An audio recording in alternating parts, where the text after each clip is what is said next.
Hello everyone, and welcome to more Elden Ring. I planned on starting this stream like 2 hours ago, but I ended up going out to lunch with my mom, which is not bad, because I ended up getting some chili that was very good. However, it does make me question how long I'll be able to stream for today, because I might have D&D tonight, or I might not. I don't fucking know. I don't know. We're gonna have to wait and see, which is always great when you have stuff planned. You know, always great when you have stuff you want to do, and you have no idea what you're doing in regards to other stuff. In the meantime, the plan for today is to do all of Leyndell. To answer your question, Neve, Leyndell and all of its contents. You may be wondering, why are we here then? Well,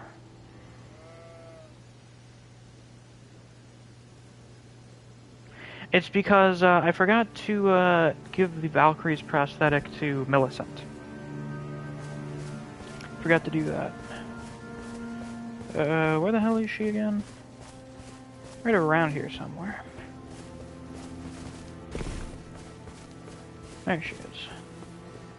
Also, I've been, I discovered a channel recently called Quaylog who does some Elden Ring videos. Oh. That was not intentional.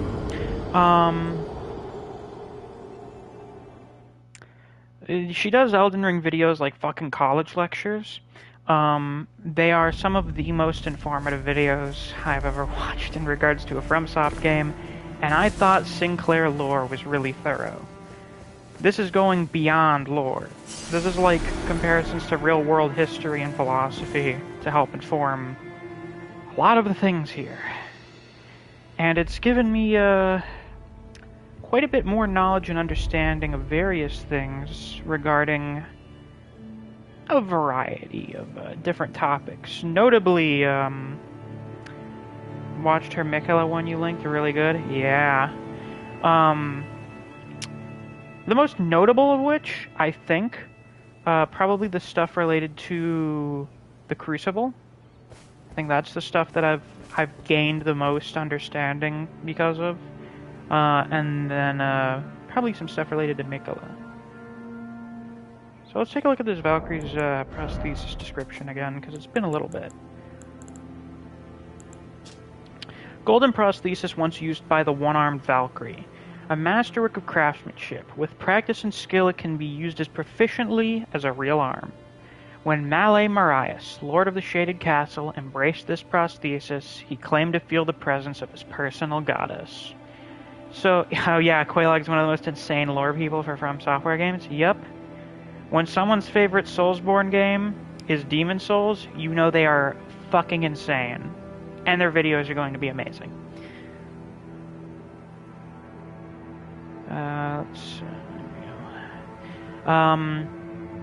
So this is a gold prosthesis, but not necessarily an unalloyed gold prosthesis. Usually when something's unalloyed gold, I'm pretty sure it's like very explicitly stated. So I think this is from before Miquella discovered the power of unalloyed gold. This was one of her old prosthesis, her prosthetics. This is probably from like early on, shortly after she had lost her arm. That seems like the first thing that she lost because of the Scarlet Rot was her right arm. So this was probably one of her first prosthetics. And the Shaded Castle was probably where she was getting them from. You need that, Millicent? Now, I'm tracing the path Melania took. She's passed into the lands that lie beyond the Erd Tree. Here, have this. Are you giving me this arm? Thank you. I am in your debt yet again.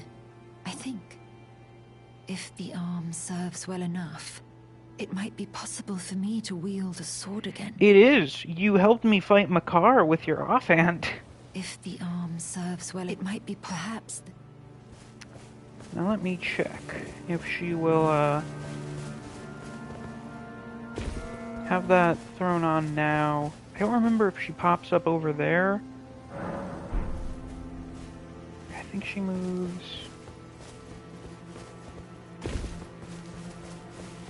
Yeah, so now I need to check where she goes again, because it's been a while since I went through these. Give an insane person a love for something and you have enough knowledge to fuel a library? Exactly, exactly.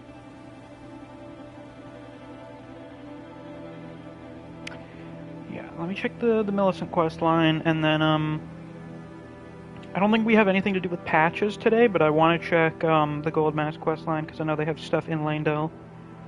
Millicent in the local mall, what will she buy? Probably some kind of prosthetic.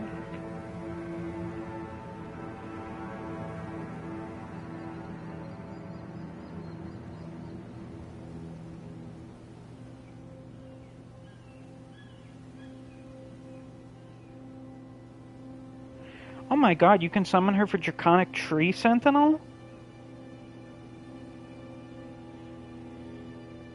If you give her the prosthetic before you do that, you can summon her for it. And explicitly, thank you for explicitly stating that you cannot summon her for Commander Nile. I appreciate that.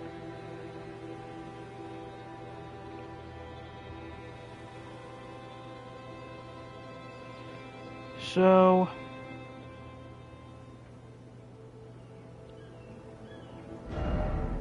now we go to the Windmill Heights.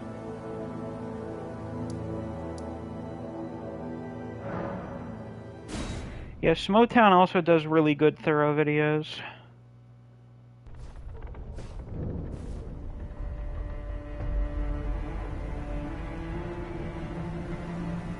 Hello. You come here because the bitches are crazy? It's a nice arm. We meet yet again. The arm you gave me truly is a thing of wonder. It feels just like my own. Even handling a sword. I wonder how much you're able to feel with that, given magic and shit. But I am sure of my skill with the sword. Thus, I would have you call upon me in battle, should you ever have the need. Millicent has a thing for crazy bitches. Respect. Okay, I didn't mean in that kind of way. I meant more so the bitches here are crazy. I can practice fighting them. I would have you call upon me in battle, should you ever have the need. It is the only way that I can express my thanks. I would have you call it is the only way. Okay, cool. We'll see you later. Now I gotta check the Gold Mask quest line. I was originally playing Overwatch 2, but I'm dropping that to watch this. Thank God. Thank God I'm saving you from that shit.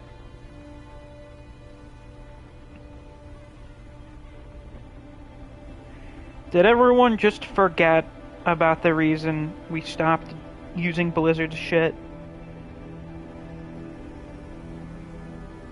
It was not because the games are bad. And even then, Elden Ring seems to have a shitload of problems. Or not Elden Ring. Holy fuck. Overwatch 2 seems to have a shitload of problems. I've tried Overwatch 2 and it's certainly one of the experiences of all time. I saw someone the other day talk about how they had, like, there was one day where, like, all the streamers and shit that they followed were trying out Overwatch 2. There were a bunch of people on Twitter posting about it. And then the day after, literally nothing. It's a cultural black hole, as they described it. It will leave no cultural impact. People will forget it exists in a week. The ever-brilliant Gold Mask.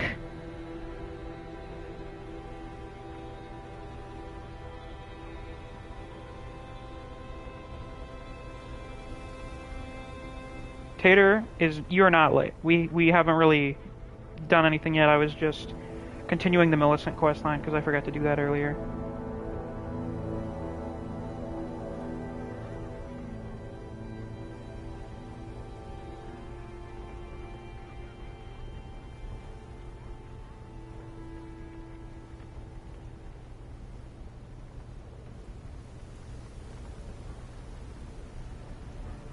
Yeah, you're early.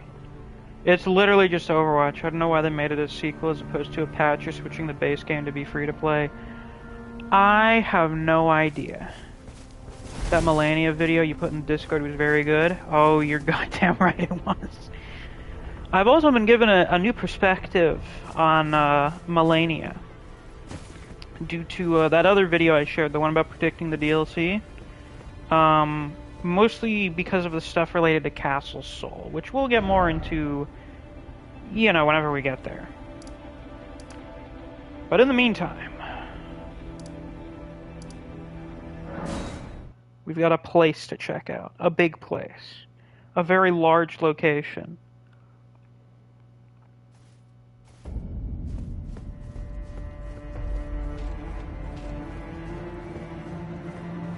I suppose the entirety of Leyndell is theoretically a legacy dungeon, in which case it is far and away the most impressive.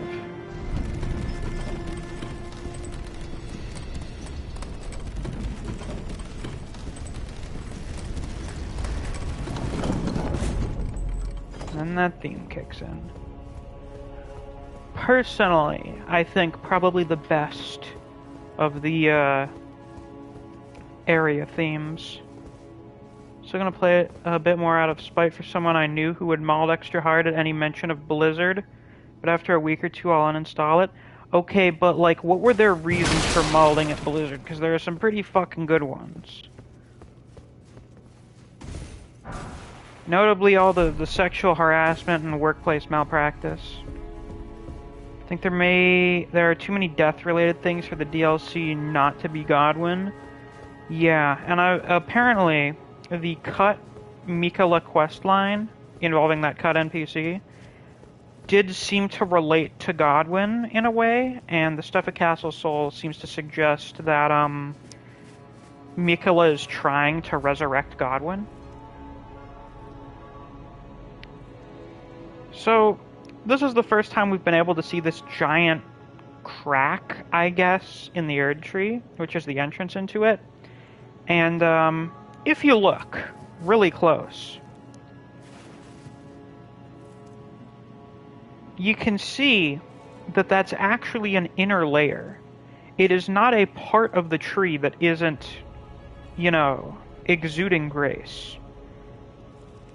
The Erd Tree is covered in a shell of grace, and inside is just an actual gigantic tree. Now, in one of those Quelaag videos, it was pointed out that the giant destroyed tree in the Deeproot Depths, which Solaria is protecting, is kind of built the exact same way. It has the same kind of general base shape as the Erd Tree, including a giant, jagged opening into it. And it sure as shit is no Erd Tree when it comes to size, but it's still a really big tree. And maybe, possibly, perhaps, that could be the Great Tree. It's also notable that, like, it seems to have all of the roots cut off from it and stuff. Like, they don't seem to go anywhere. Like, it's just been disconnected from everything. Blizzard being Blizzard was a part of it, but she'd also treat anyone who even considered touching a Blizzard game like total shit. I see. Try defeat, or behold, order. That's insightful. We got 6 people in here. If you guys just hopped in and you haven't already, be sure to leave a like on the stream. Can you see Grand Sax from here? Not yet, I don't think. Wait, maybe? You can see the Colosseum. You actually can't see Grand Sax. Also, it should be obvious, I guess, to an extent that the Erd Tree isn't, like, all made of grace because its roots aren't. And the minor Erd Trees aren't either. It's just their leaves are glowing golden.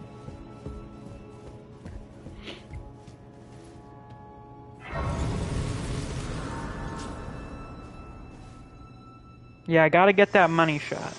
Hey, Melina. My utmost thanks for bringing me to the base of the Erd Tree. Here, I can govern my own movement, and thus, the accord is fulfilled. Nice. I shall depart to ascertain the purpose I was given. Farewell. I shall leave Torrent, and the power to turn runes into strength here with you. Thanks. I wish you luck in realizing your ambition. I know, You have doing an fought entire long second and playthrough of this hard. game is very I ambitious. have no doubt you will become Elden Lord. Thanks. May you take the throne. I know, as some people would say, this game has terrible replayability. Of course, those people have reasons for that take, but I disagree. Hey, Bach. Bok the seamster at your service, master. Ready to make adjustments to your garments. Did you see it? Master, did you see it? The Erd Tree. It's kind of hard to miss. I don't really have the words for this, but I was so dazzled. I felt something stir in my breast. Should probably see a doctor The Erd about Tree that. is waiting for you, master. I know it, I do. I feel it in my bones.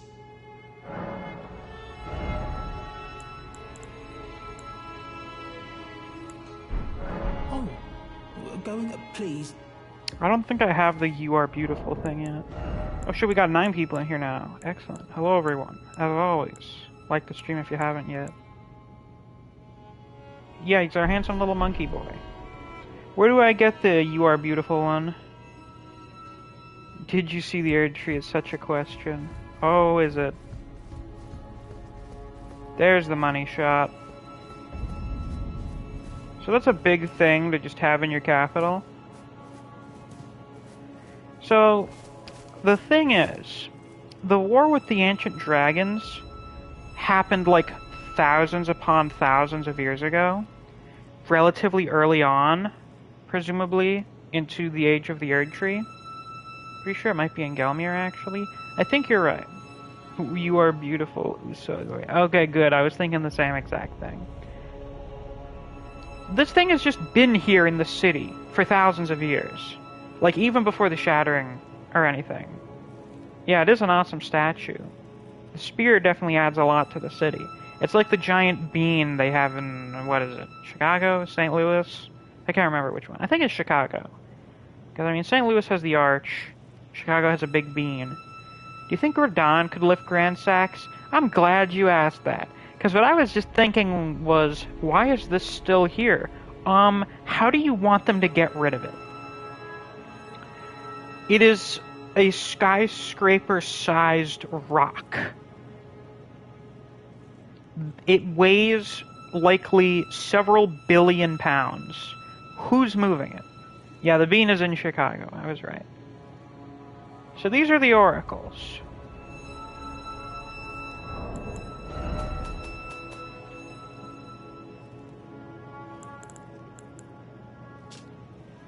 Sorcerer of the Claymen, who serve as priests in the ancient dynasty. Produces several small magical bubbles that drift towards foes, before they naturally pop. The Claymen search for lost oracles within their bubbles. These guys cast something quite like that.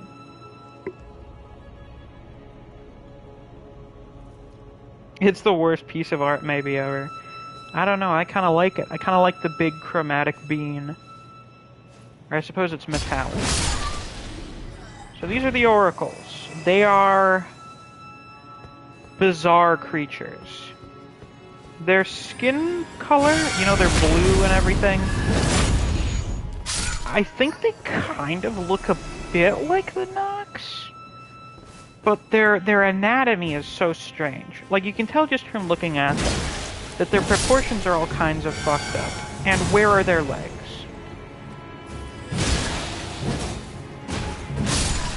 The oracle is so scrunky beepy. Is this a new descriptive term you have, scrunky beepy? We got a big one here.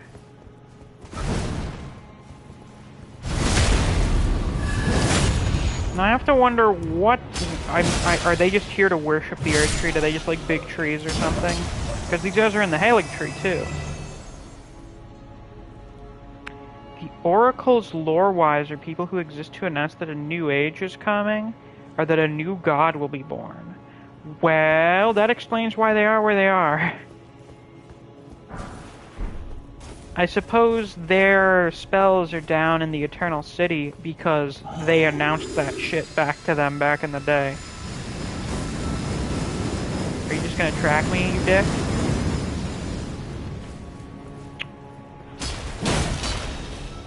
They're hired by trees to play trumpet. Sounds like a good gig to me. Yeah, if they were down in the Eternal City, they were probably announcing, your age is over. Did he actually wield his bolt like a spear, or was it like, Prosthesis' bolt? I mean, I imagine he could do either.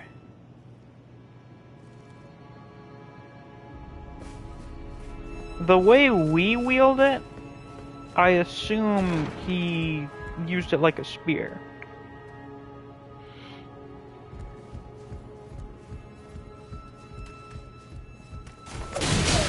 Naturally got some of these little assistant fellows here, because this place is full of nobles, or it was at one point.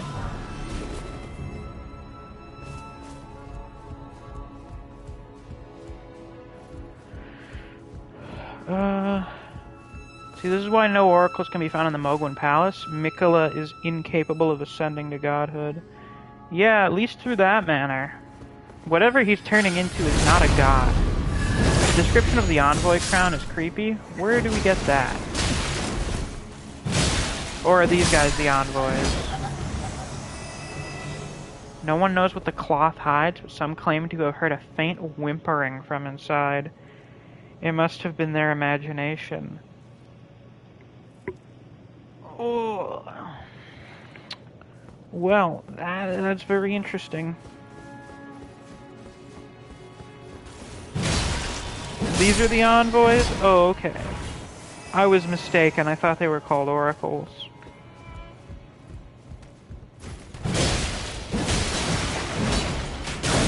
You dick.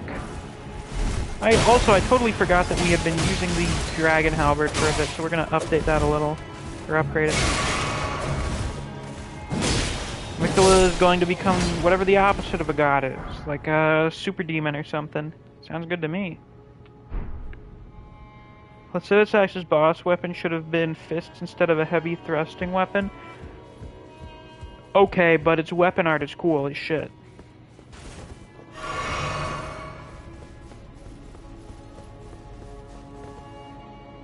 Though having the lightning claws as weapons would also slap very hard, so, you know, you win some, you lose some.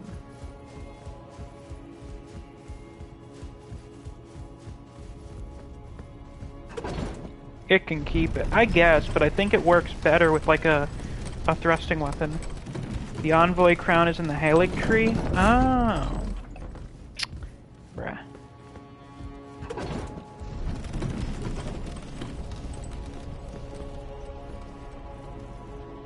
You can just sit by yourself.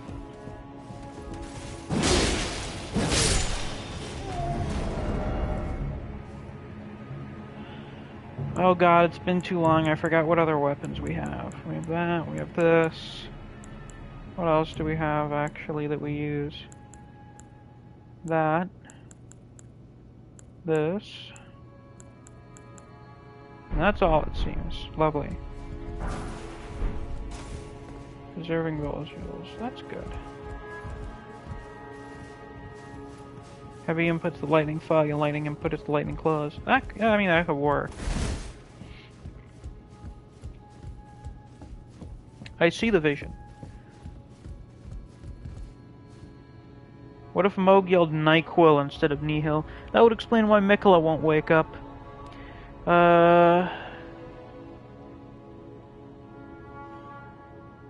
The Envoy thing. The Envoy Horn. Golden Horn of the Oracle Envoys. Profoundly weighty. Its blows are sure to be felt. Originally an instrument, but one that cannot be sounded by a mere human. Perhaps it is too early to sound the call. So I guess other people, humans, may be able to use it once the time actually comes for the new age. Oh, here we go! How have I never been up here? A Seedbed Curse.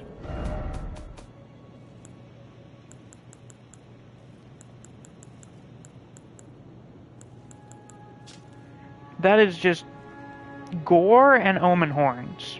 Curse grown on a corpse killed and defiled by the Dung Eater. A tender pox afflicted with omen horns. The Dung Eater cultivates the seedbed curse on corpses. By doing so, he prevents dead souls from returning to the Erd Tree, leaving them forever cursed. One of the most loathsome things found in all the lands between.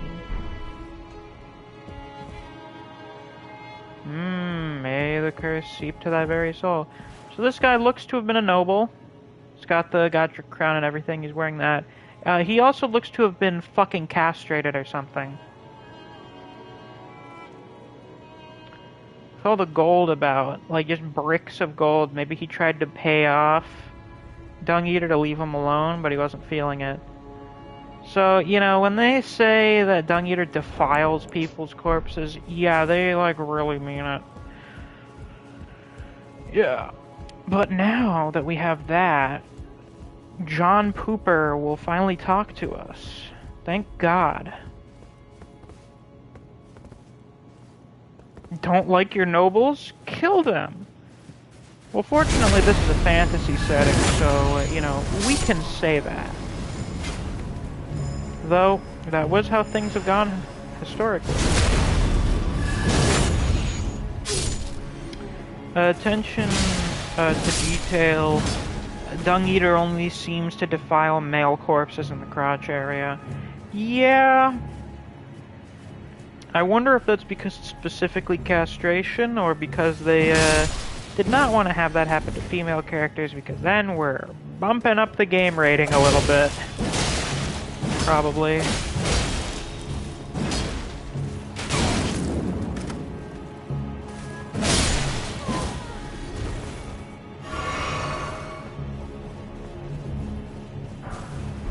Upper class robe.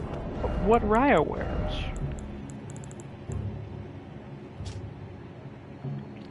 Embroidered bright green robe worn by noble children. Donning such a robe is traditionally the child's first show of burgeoning independence. So I guess that's what Raya's doing. You know, Raya's, you know, she's getting a little bit older. She's able to go out far, distant trips and such. Burgeoning independence. The DPS cannon pages are the most annoying enemies. They're up there. They're definitely worse, though.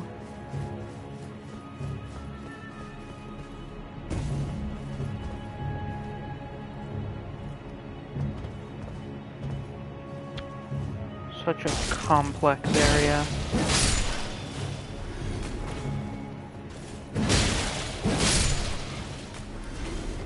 In this area. I mean, I suppose in this area, yeah.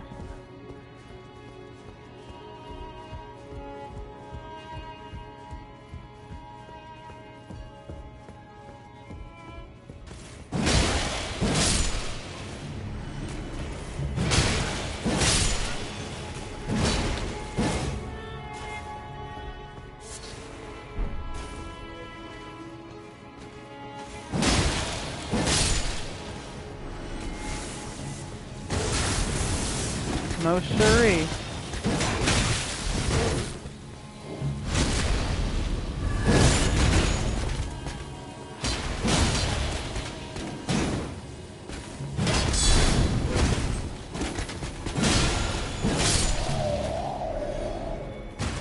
Dung Eater's whole goal ends up having very similar remarks to the curse the fishmen place upon the hunters in the old Hunters DLC. Yeah, may they be cursed and their children and their children. Yeah, because usually that's what happens when you fucking hate everyone and want them and everyone related to them to suffer for all eternity.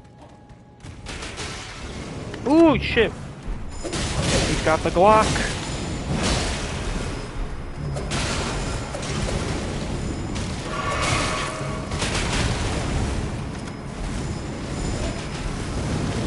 You know, perfumers seem like actually kind of a significant position in society. They are very prominent. We see them like all over the place.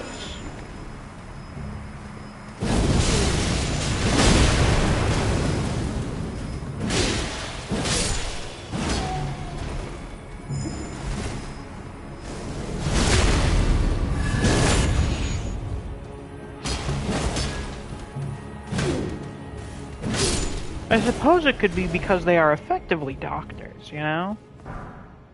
So naturally their role would be... Yeah, I know the Omen killers are just perfumers. They're perfumers that turn to Omen killing because of Rolo.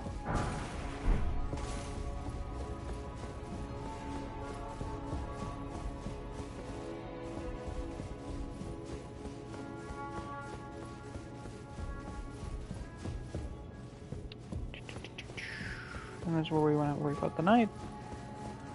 I can't wait until we encounter a certain other knight in here so that I finally have the opportunity to talk about some of the stuff I've realized through Quelaag videos.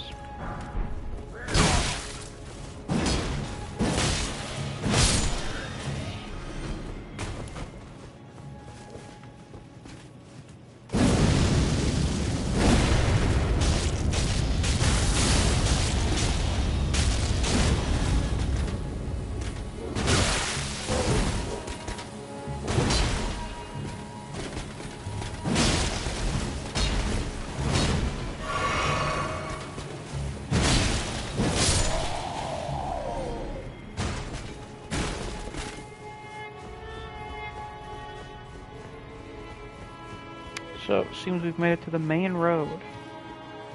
The Envoy's Longhorn is one of the most underrated OP weapons in the game, just like the Death Poker. Yeah, I've seen the weapon art on that thing can be kind of cracked. Like, it can be kind of disgusting.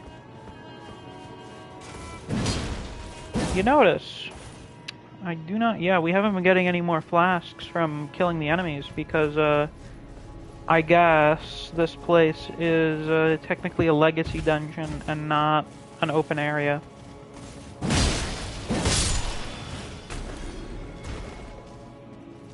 Which is rather unfortunate for us.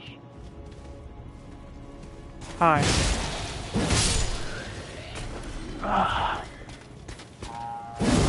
Hello, gentlemen.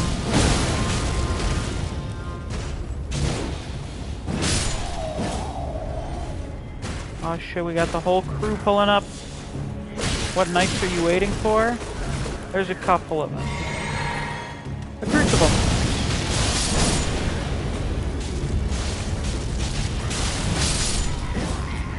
God, this shit's good in confined spaces. To find someone walking down there. A gang.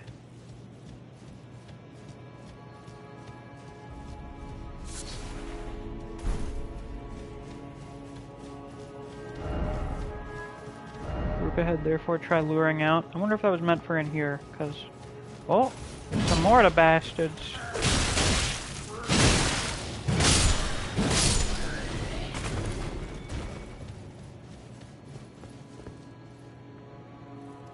Okay, I guess. Oh, right.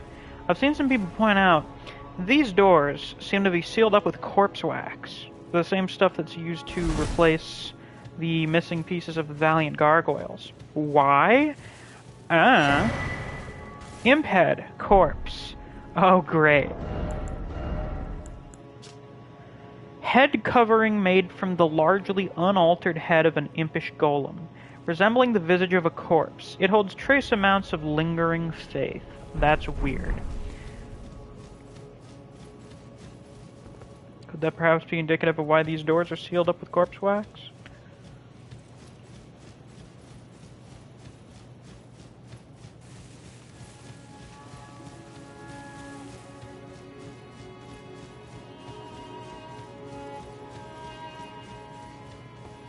And then there's some stuff down this way, but we're going to want to get that sighted race before we do that.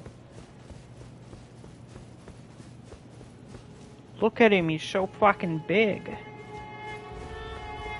It's for COVID? Maybe. Pay me no mind, you big bitch.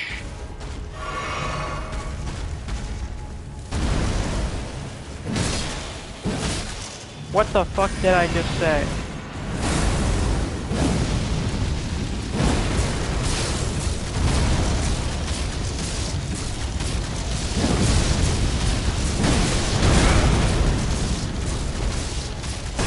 What an ungodly amount of damage we've dealt. The Big Bitch Brigade.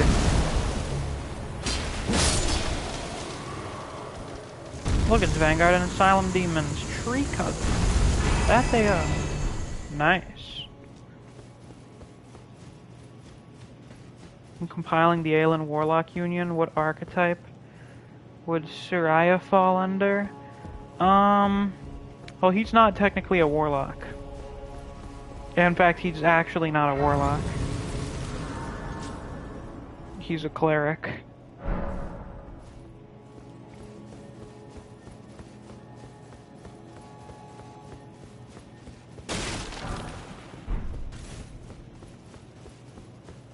Oh, it's getting dark out here. It's getting spooky.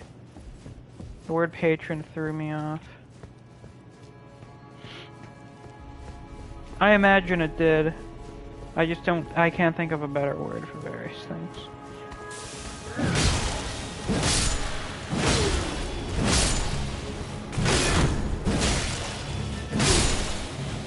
Owned epically. Whoa, that's a nice enchantment you got on your sword. Too bad it didn't do shit for you. Alright, I should probably spend these runes. But what's the rush? You know. Are we allowed to join? I mean, I'm not really doing co-op, so like... Can't believe the bolt of Grand Sack's just a normal spear, not a great spear. Is it actually a normal spear?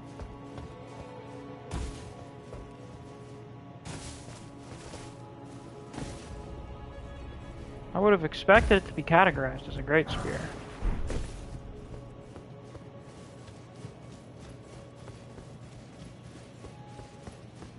Grand Sex. I'm sure he did. I'm sure the dragon ladies were all over him back in the day.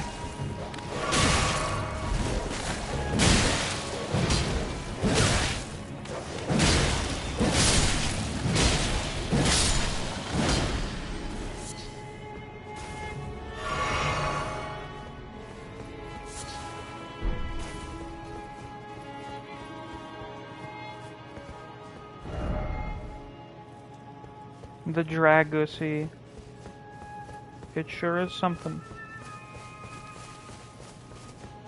A powerful thing indeed.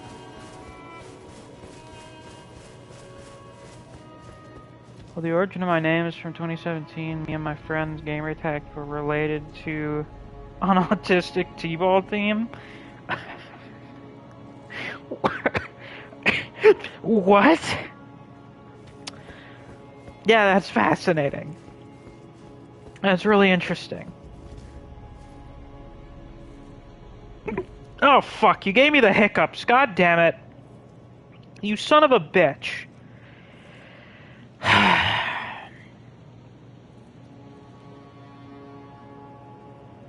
Now, whenever I start talking, I'm gonna get a fucking hiccup. That's great. So, it's interesting that the statues are made of stone, but then all of the leaf and tree stuff is golden. In fact, Neve, you asked something earlier. Is Grace sap? No.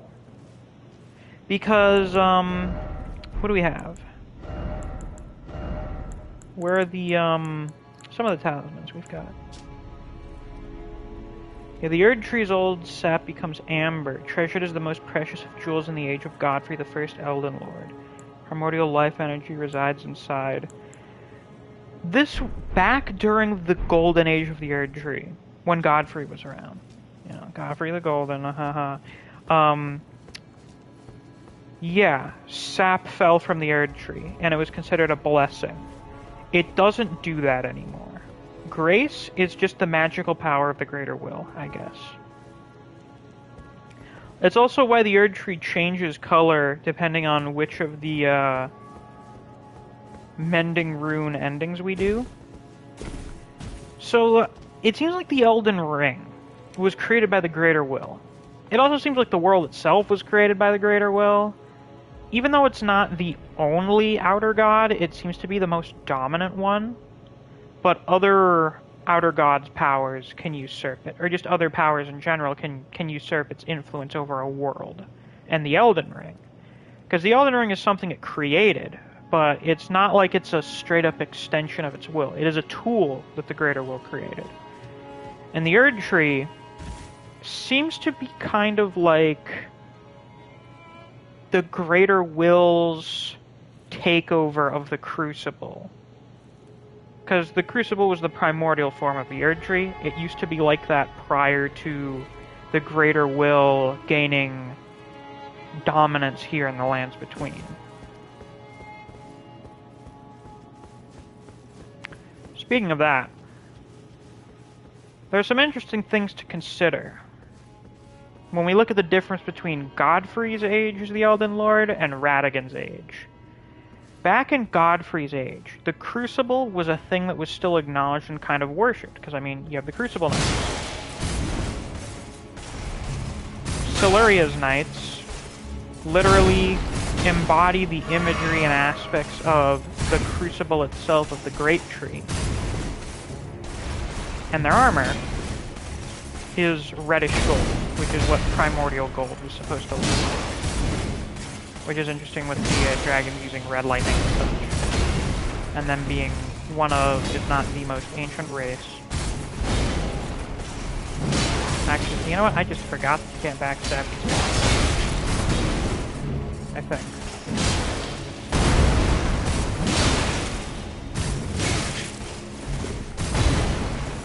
So, naturally, Godfrey was like a big Viking guy. Vikings are kind of more paganistic. Obviously, things like worship of trees, animals, their features, that's a bit more paganistic. After Godfrey is banished and Radigan becomes the Elden Lord, as the civilization becomes more advanced, those sorts of things are no longer considered blessings. They're no longer looked upon well. They're looked down upon. Damn. Fuck, these guys are strong.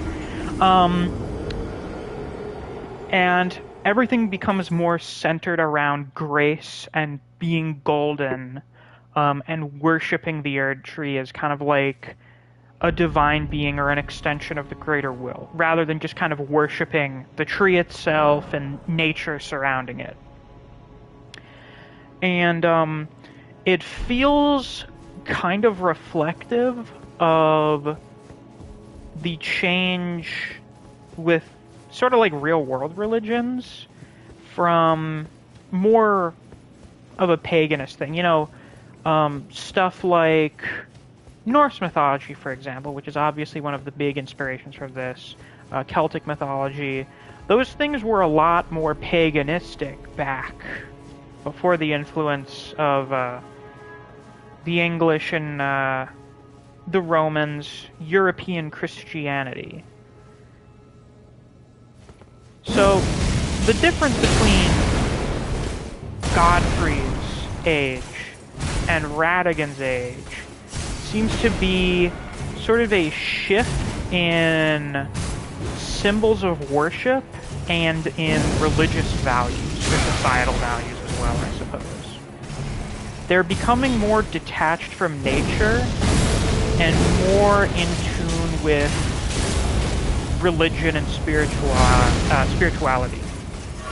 You know, you look at like the Golden Order fundamentals and stuff. I couldn't believe I couldn't fucking pronounce spirituality. How embarrassing. God damn it. You fucker. Stop being so goddamn strong. Stop it.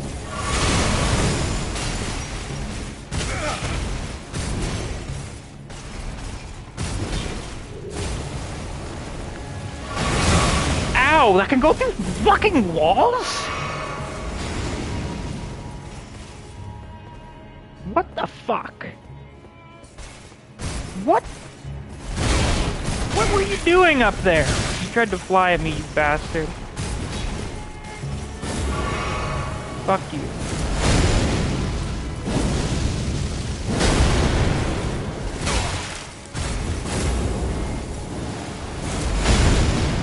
the Crucible Knight wallbang stunts. Or the wallbang strats.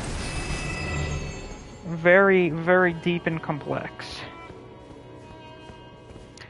Chilled says both Radigan and Godfrey's belief for the Golden Order work well. Radigan shows it can coexist with sorcery in the primeval current, whereas Godfrey was more accepting of the roots in the Crucible.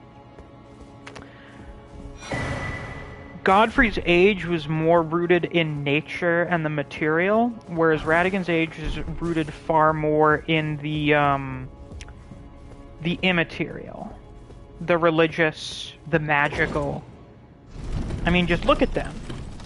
Radigan is a guy that has learned both sorceries and incantations to fulfill his roles in his respective kingdoms. Godfrey is just big strength. It's all strength. He is a strength build. He doesn't use any magic. All of the big crazy shit that he does is just pure strength. His big shockwaves, his ground explosions, that's all just because he's really fucking strong. Yeah, Solaria's tree spear is made in the shape of a tree, yet the branches are akin to Omen Horns. Very Crucible, very Pog. Yes, indeed. Like, back in the day, presumably, back when everything first started, they were, like, more okay with the Crucible, with Yeoman, with the Misbegotten. Can you imagine if Godfrey used aspects of the Crucible? He'd be cracked, but then he would have to invest in faith, and he would never do that.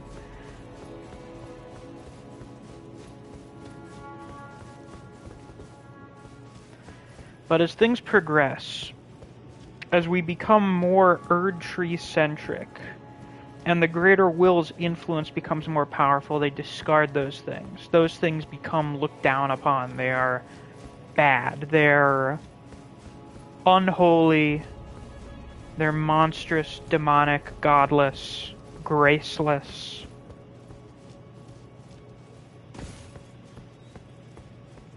As the faith becomes more central, the things that don't fit neatly into it are cast aside. They're I'm missing words.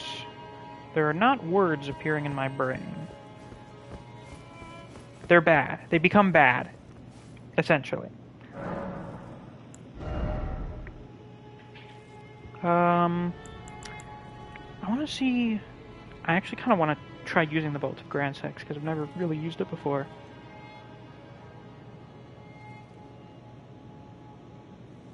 What are the stat requirements? I need 40 dex? Oh, fuck you.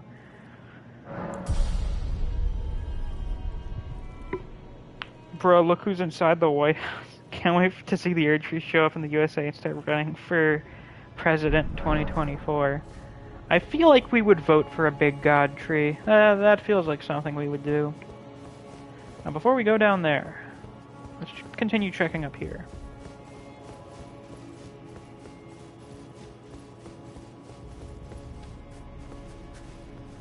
Ooh, there be bitches.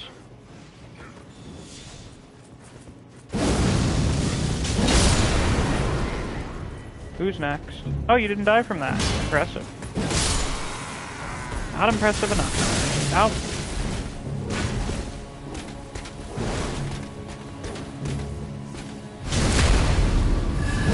No faith requirement. Interesting. Very interesting indeed.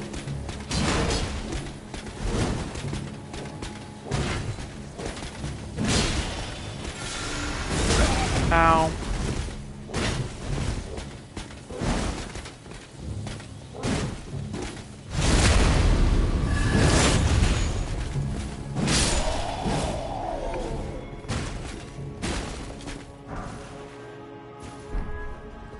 And this, of course, is closed. What a giant thing. Holy fuck. I think around there is where he's supposed to grab it. Somewhere there.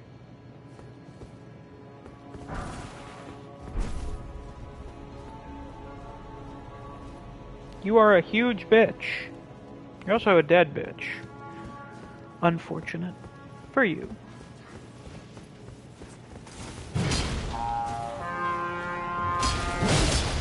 Son of a bitch.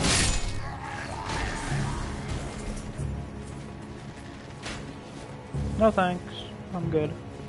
I'll pass on that one.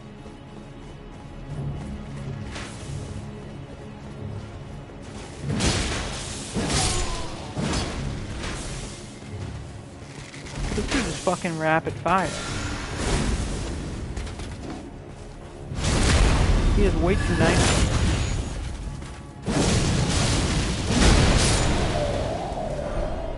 Thanks.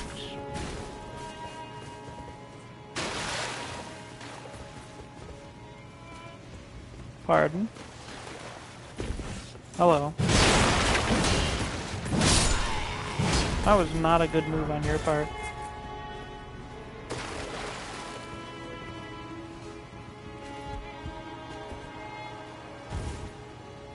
Death Pit.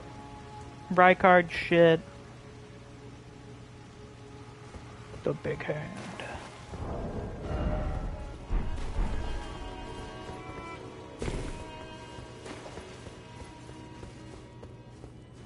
The biggest, the hugest. Oh, now we're down here. And there's an Omen Killer. My god. Oh, I'm fucking stupid. I don't happen to be able to get back up there, can I? Oh, I kinda can. Never mind. This is intuitive game design. The Elden Ring hand scaling. I'd say the smallest ones are the weakest ones, and the biggest ones are the strongest. Oh, down here's where I get the Omen Killer set? I thought I got it in my helmet.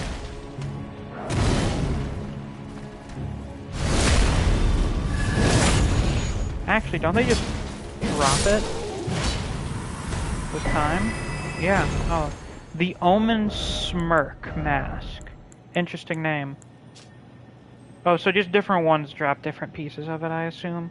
Mask with long, hideously twisted horns worn by the Omen Killers. Increases strength. Bears the smirking face of an elder, twisted in wicked delight. This visage is carved in the image of the evil spirits that haunt the Omen in their nightmares. So it's interesting. The Omen are cursed, theoretically only because they are said to be cursed. Originally they were considered to be divine. They were considered blessed by the Crucible. Oh, this is where I get the Thea Empire. Oh, what do you know? It's right here. Did you self-immolate or something? Lionel's stuff. And the deathbed dress. Oh my guy, what did they give you? That's why you wear condoms. But yeah, as I was saying with the Omen, it does seem that there is actually some relatively negative ramifications from being one that don't really have any sort of religious reasons. Like, it has nothing really to do with faith or anything. It's just, oh yeah, Omen, they are tortured in their dreams by evil faces.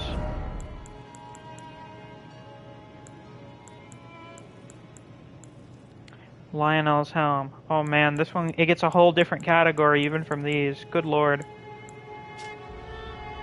Round iron helm with a distinctive large brim, worn by Lionel the Lionhearted.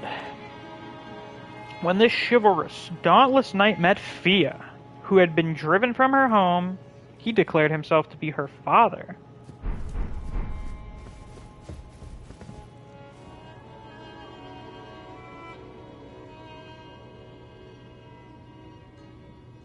Interesting. Well, that changes their context a little bit. We also got a dress. The Deathbed Companion's dress.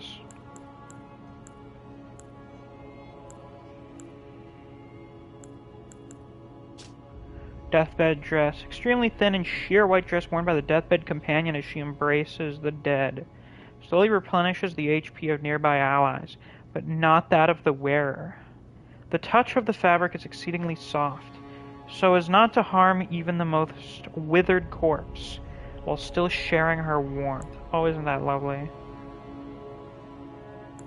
So this is what she used to wear, and then her current garb.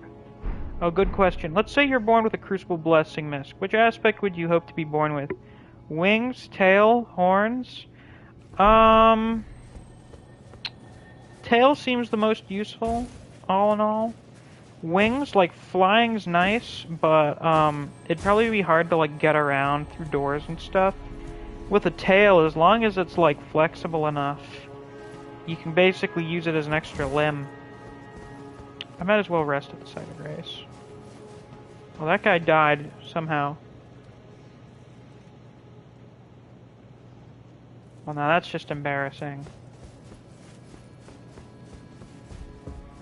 I want wings! Well, you live out in the middle of nowhere.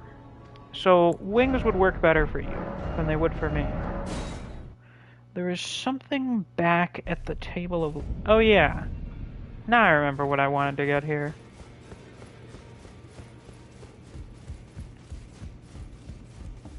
No. I need to do better than this. This will never kill a god. I can do better than this. It needs to slay a bloody god. Uh-huh. Oh, it's you. Don't pay me any mind, it's not important. Just lay out your arms. Okay. I'm gonna do really much as I can.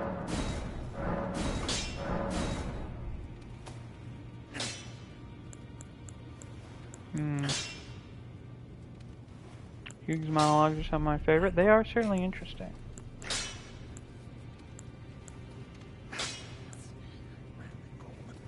Oh yes. I remember now. Oh, son of a bitch. Well, whatever. I'm fine having a little bit of an undergraded weapon for when we get to Morgott. Because I don't want to kill him too quickly. That always happens when I fight Morgott these days. He dies too fucking quickly. Yo, Mr. Pee-Pee Poo-Poo Man. I got that thing you like. No. Wait. Do you actually I eat felt shit? the curse. I can smell it on you. The box, yet tender. Apparently my seedbed is ripe and waiting. 'Twas a brief respite, I must say. The Go and loathsome unshackle my corporeal dung flesh. eater. Trapped in the sewer jail below the capital. I sure hope so. Hello, Cave. How you doing? I think it's the first time I've seen you here in stream chat. The I can sewer kill jail ya key.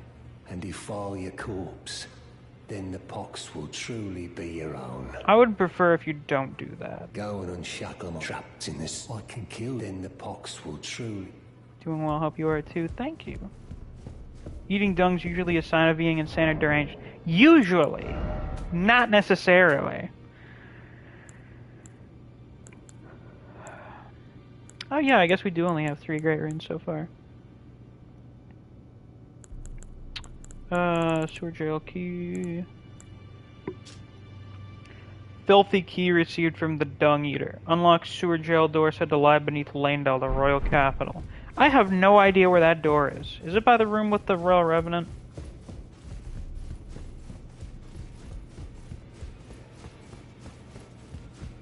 The funny Dung Eater. The funny poop man. So in here there is an old member of the Round Table Hold.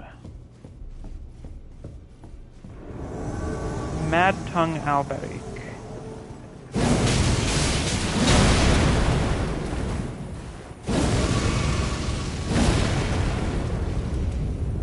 Did he project himself to give you the key to his own room?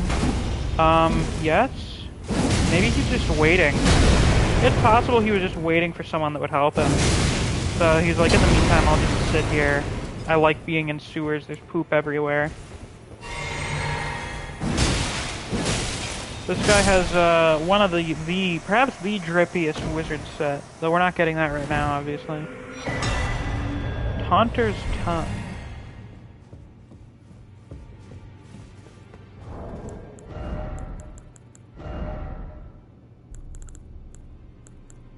I think that's a talisman.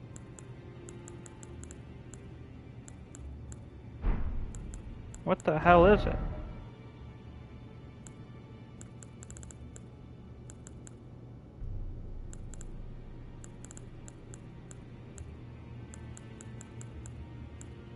There we go. Lures in invaders.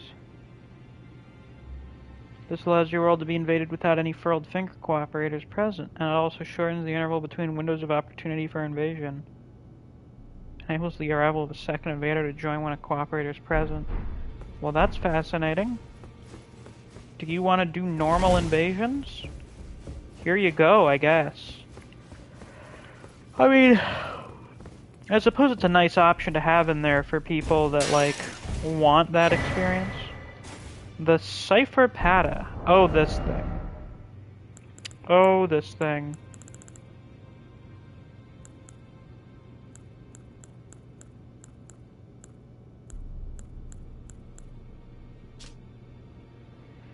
One of the weapons originating from the Two Fingers. A formless sequence of ciphers comprise its blade, and as such no shield can repel it. Deals holy damage. The furtive inscription appears to hang in the air, the language of light, spoken by the Two Fingers. What in the fuck? Oh my god, that sounds amazing. I think this might have the best sound design of any weapon in the game. It also seems to work quite a lot like the claw thing that the Crucible Knights use. I wonder if it takes inspiration from this. Or the other way around. Though I suppose it's also technically just a claw weapon. But since it's only one, you know, you can dual wield. It's true, do I have any other claw weapons?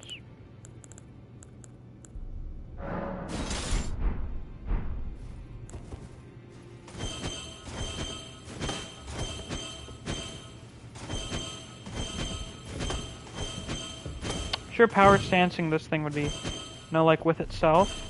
Oh. Oh! Oh, that's very interesting.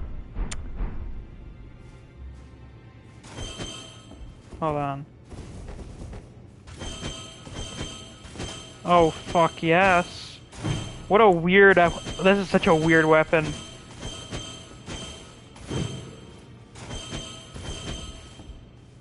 Wow, it's just like there's two fingers or something.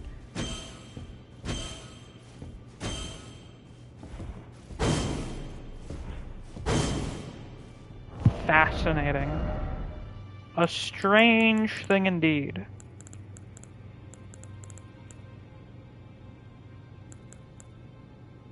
Oh, apparently I can use this. That is interesting.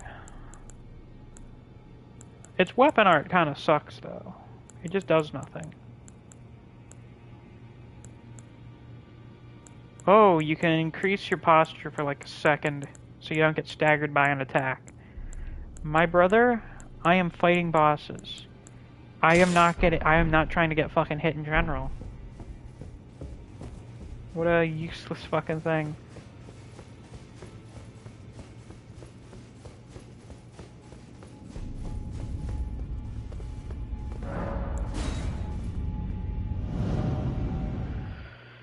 So yeah, I wanted to do that. Well, for starters, I forgot that was there. But also because we learn a little bit more about Alberic in Leyndell. Because, you know, he's got some stuff there. So now we go back.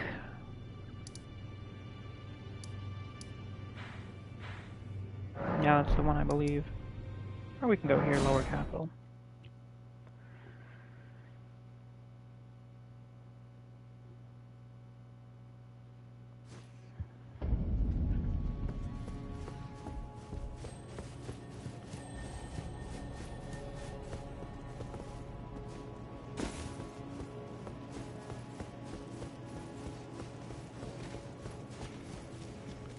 Hello.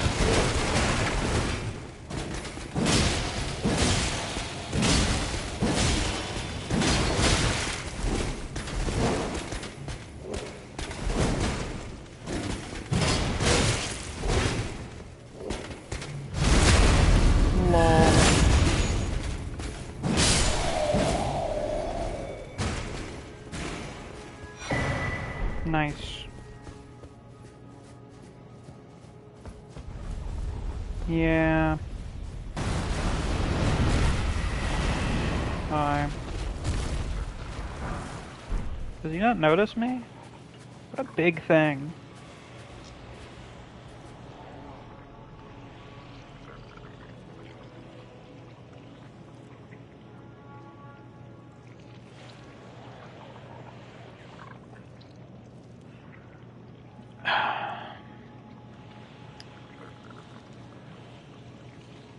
I'm trying to formulate in my mind how to describe this thing.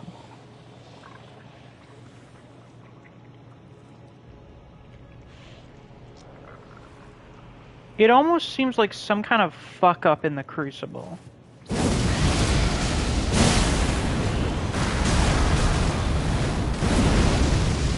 It is essentially, yes, it is God's mistake.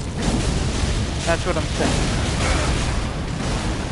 I'm sure that's an opinion shared by many people who hate this thing.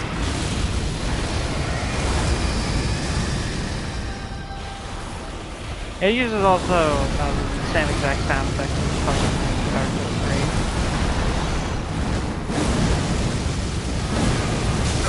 3. Shit.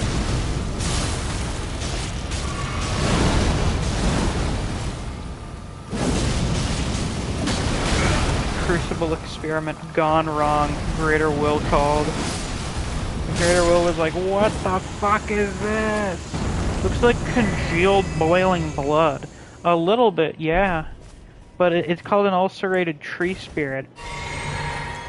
It's supposed to be like a manifestation of the Erd tree. And I guess something just went wrong with it. What exactly does ulcerated mean again? I don't remember the exact definition of the word. Squat, perhaps? Why is it always a castle? That's true, it does look like a little castle. Looks like the tree had flesh. Maybe related to the Arteria leaf?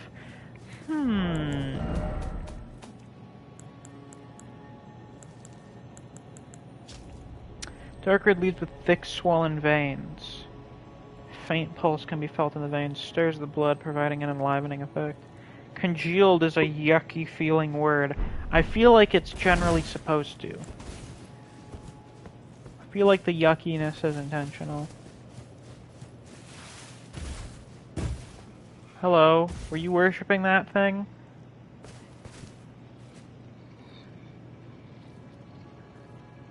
Boy, don't you love when someone takes death out of the laws of physics? It's great.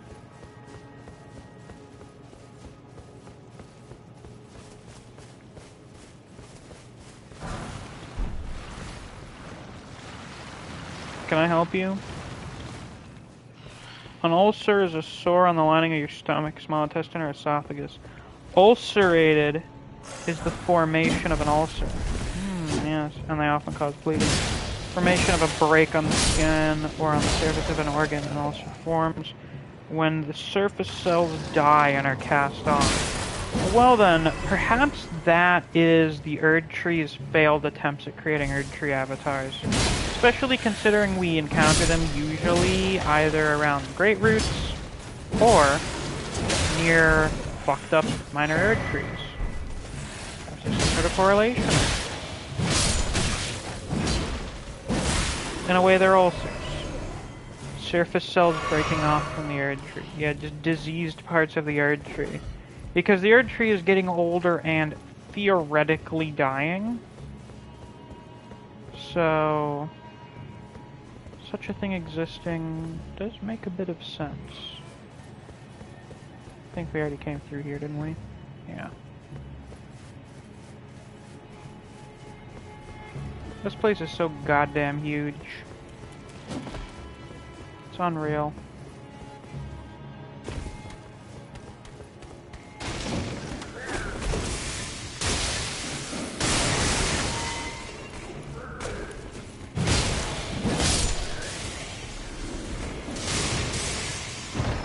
We can see them being susceptible to rot especially. That's true, they're also susceptible to rot. Though, you know, seems like pretty much everything is. Even the crystallians are, and they're not even made of organic material. They're immaterial. They're inorganic. They're made of fucking crystal, and they can get infected by it.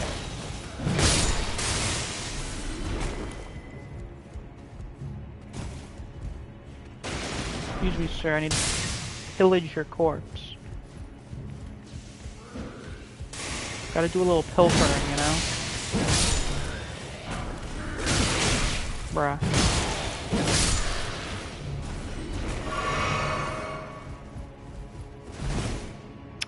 I am an incredibly competent individual. Looks like this is a pantry of sorts, perhaps. Ah, the clarifying bowl uses. Have we gotten any of those? No. Yellow bowl uses made of cave moss. Alleviates madness buildup. Madness accumulates slowly, inflicting heavy damage and reducing FP once the threshold is reached. Take one of these in timely fashion to avoid such an event. Oh wait, I think we got the thing that lets us craft those. But I haven't made any yet, because no one ever uses crafting. I wonder how rot would affect the ancient dragons. Would it decay them from the inside? Because their scales are stone, but they aren't gold. They're golden flesh underneath. I don't know. Actually, it's interesting to consider because when you look at some of the dead ancient dragons, their insides are just stone. Like, they're just stone all the way through. I think the implication is that those dudes drank all the alcohol and almost succumbed to madness. Maybe. Maybe. Or maybe they were drinking to avoid madness. I wouldn't be surprised if they did. Yeah, me for real. Me for real. Let's see. It's probably a suitable time.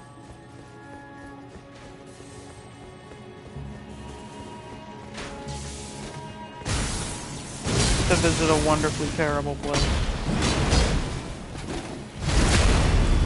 As we all must at various different points in our lives.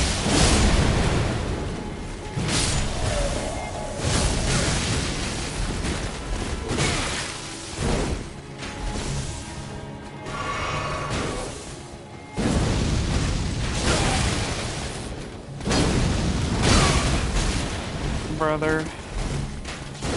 I swear to God.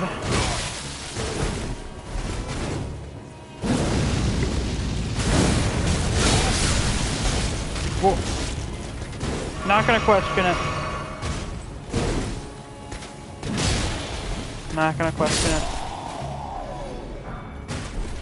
Oh, finally got that. Nice. Helm worn by knights sworn to defend the royal capital of Leyndell. The golden canopy represents the honor of standing among the tree's defenders. It's interesting how they get that, but the tree sentinels get like an actual tree crest. Very few are permitted to wear a golden wood crest of such size as seen on this helm. Now that's fascinating.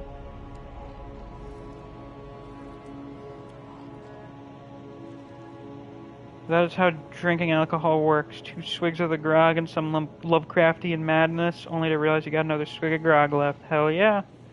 Shield says, now your usual reminder stream. The world is not worth continuing. The suffering of life outweighs the pleasures, so use the yellow flame of madness. Make chaos take the world. Nihilism is dumb. Yeah, obviously they're posers. We got 12 people in here. Hello, everyone. If you just hopped in and you haven't already, be sure to leave a like on the stream. I don't know how many likes we're at so far, but let's try and hit 10 if we haven't already. Big man!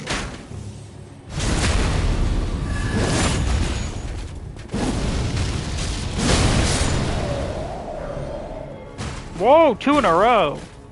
What kind of luck is that? That never happens.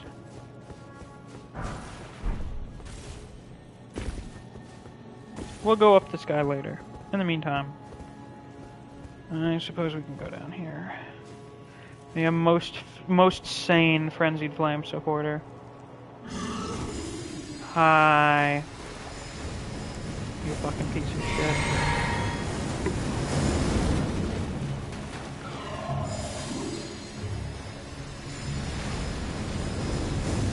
Shibuya got a point for real.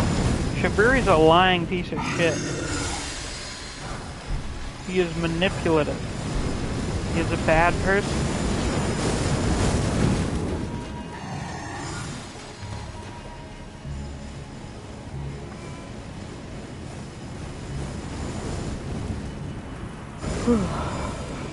He gaslights, he manipulates.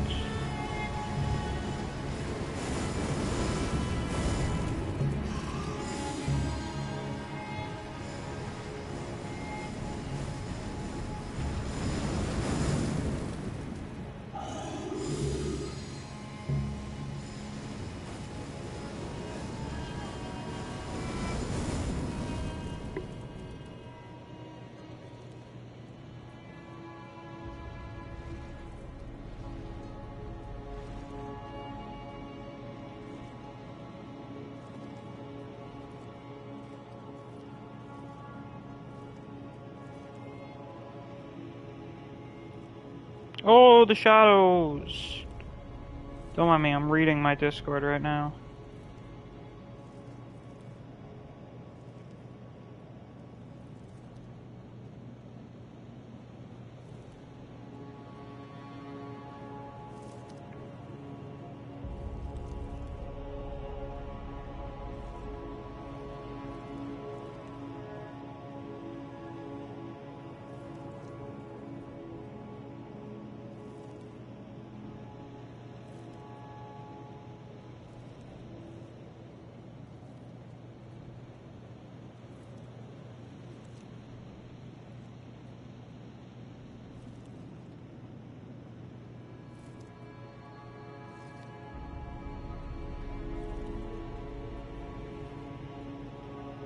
Also, I have a bunch of pings, so I gotta check those, of course.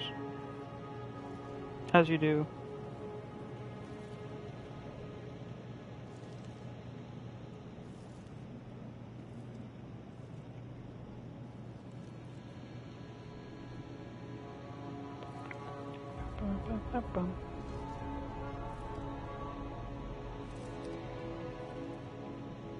Yeah, shout out to all the homies that like grapes. Gotta love grapes, you know?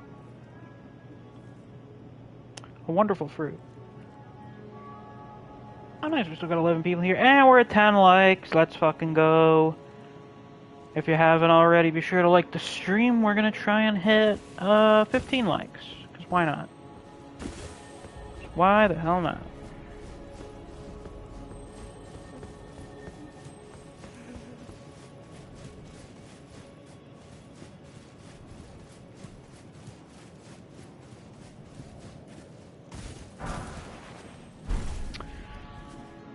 Now, is it just me, or does it seem like they just never repaired things here after Grand Sack showed up? Like, they just didn't bother. Most of the damage here in the city is probably due to the second siege of Leyndell, which was Radahn's army presumably getting kicked out by Morgott. Because Radahn was there, and he helped fend off Godric's army. Yeah, probably just not worth it. He helped fend off Godric's army, but then probably just tried to take over the city. And that was when Morgott was like, get the fuck out of my house. Yes, I know I've been living in the basement this whole time, but get out of my house.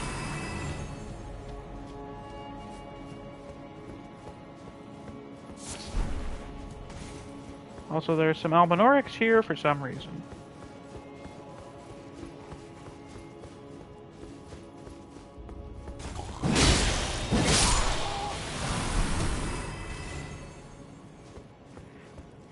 The shunning grounds are nearby, yeah. It's almost as if that was the unpleasant thing that we were gonna do soon.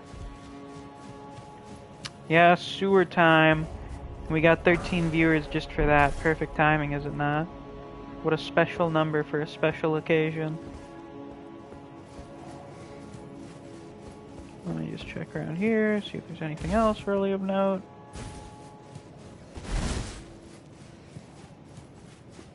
Eek what? Sewer time or what? The hand? The hand does exist.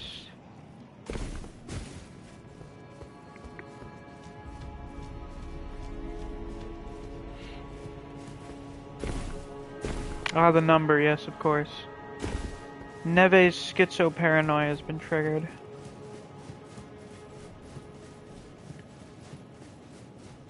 Zahandi.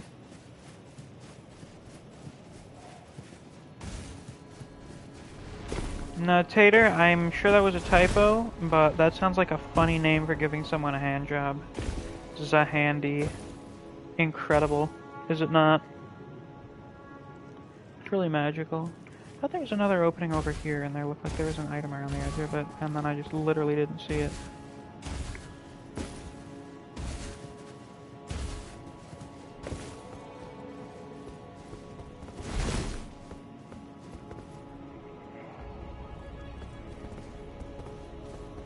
Alright, seems I'm just kind of a silly guy. Just a silly critter. Get down here, you shit. Get down here. Fuck you.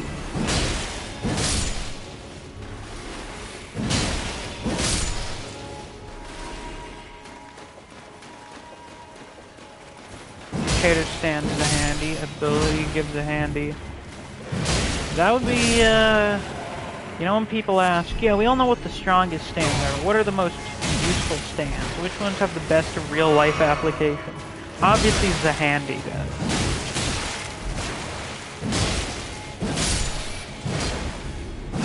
Get in the sewers and be... To who, though? I suppose it could give them to anyone, really. This is more of like a part 4 stand. It doesn't have the complexity of a Nen ability.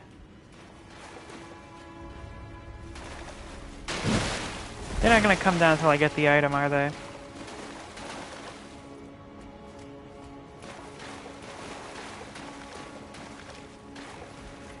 What the hell's around here? The gargoyle?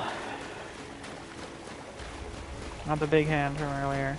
You big fucking bitch. I'm gonna kill you.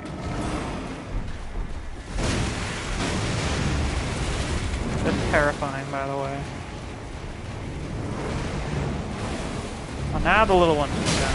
Oh, you can come in here, that's great.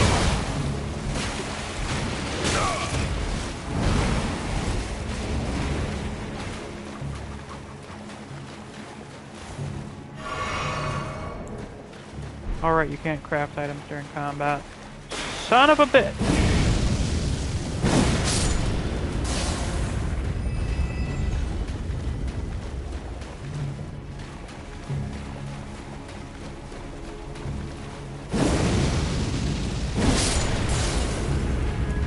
Come back here, you fuck. Get back here. No, not that quickly though. Slow down.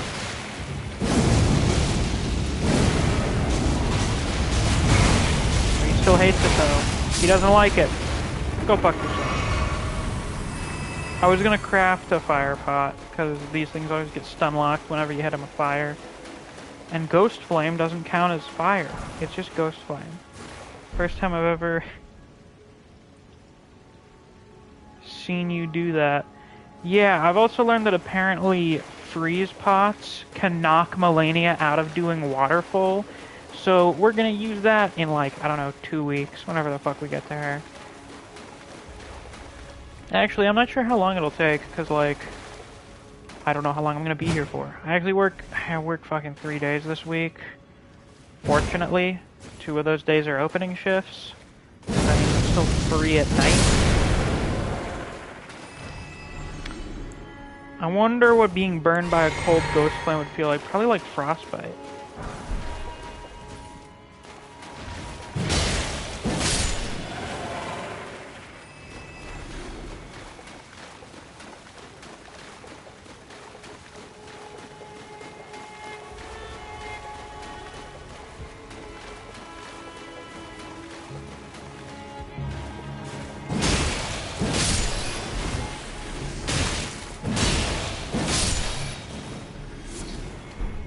hefty, these bones. Ooh boy.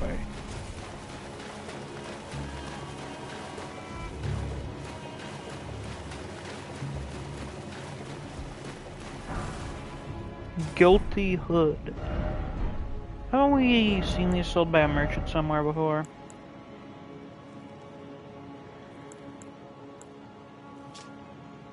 Coarse hooded cloak of olive brown.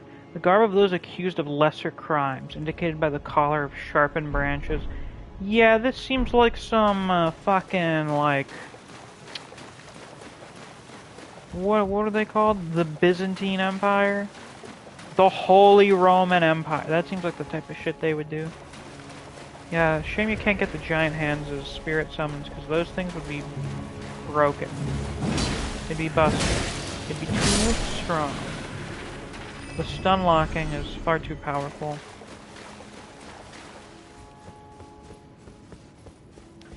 Now, Dung Eater's down in the subterranean shunning grounds, right?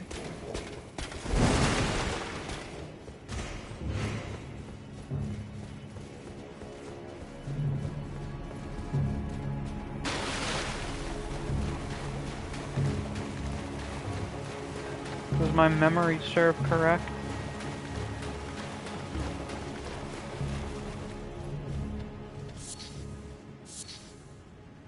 Yes, he is. Okay, cool. Cool and good.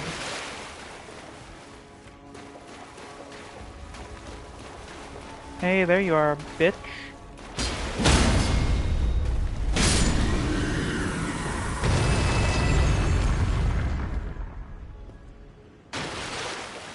Alright, time for the fun zone. Everybody's favorite place. Byzantine Empire and the Holy Roman Empire are two very different things, and you have hurt me by comparing them. My apologies. Actually, aren't they like... Okay, it's been a long time since I was in a history class.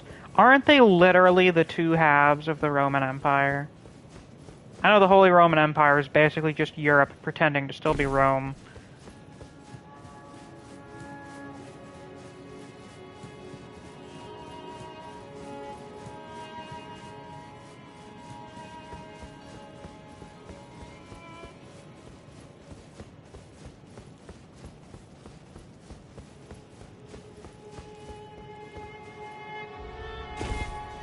So, this fun place, right? It is a hoot.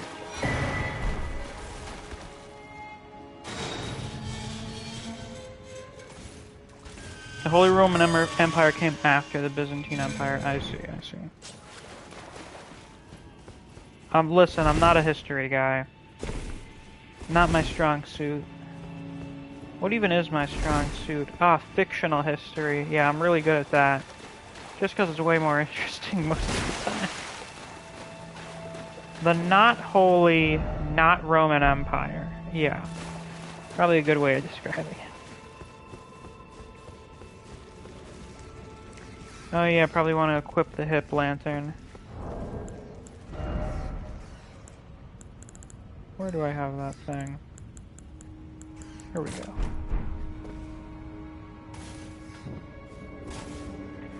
Alright, we're spelunking down in the sewers. A musket and Elden Ring? That would maybe be good, I don't know.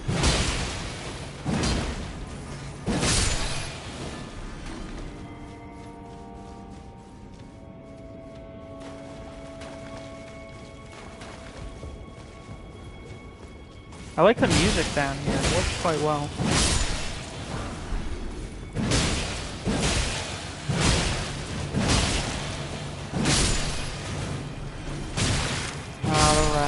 The big rats that make all the rules.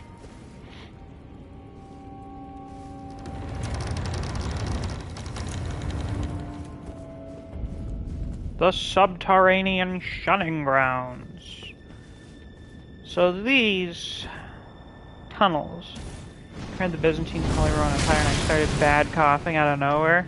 It's like you slipped the dagger in Roman style. Oh my god. Now you're just being dramatic. Look at that flip. So, I believe these are some of the first Omen we've encountered who don't have their horns removed.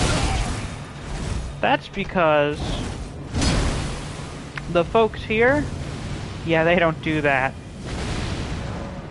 Usually, if you go somewhere out in the country, or, you know, you deal with peasants, you deal with people that aren't in Leyndell, when an Omen child is born, they just cut their horns off, and then, you know, when their child turns into, like, a big fucking ogre, they're just like, oh no, he just eats a lot. He just eats real good.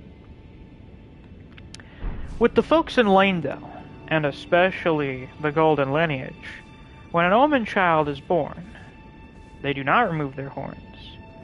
Instead, they take them and they put them underground in a place where they will be out of sight and out of mind. So no one will ever know that the splendorous glory of the Golden Lineage could produce such unholy creatures.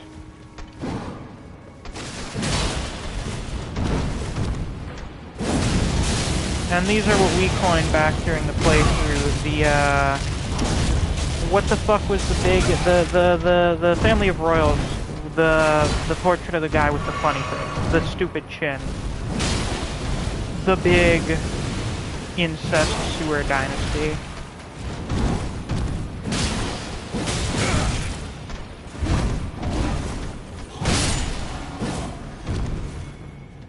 Whoever those guys were. Blood-soaked manchettes, blood-soaked mask.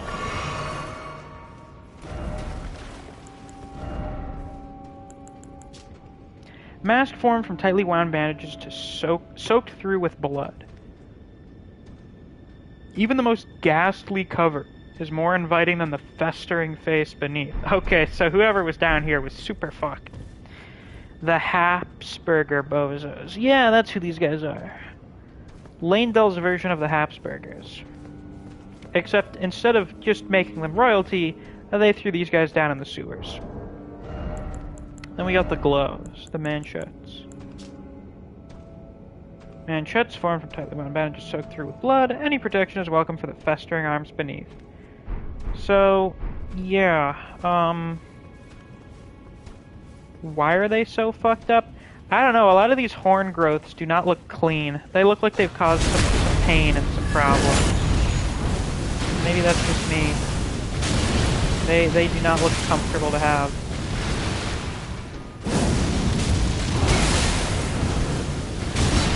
Oh my fuck.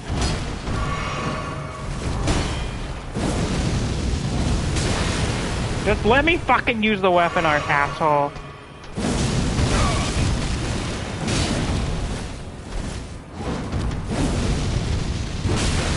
Fuck you, you piece of shit. You know what? Fuck this shit. Fuck this. Oh, you gotta be kidding me. I just got power slammed. You can tell these are the relatives of Godfrey.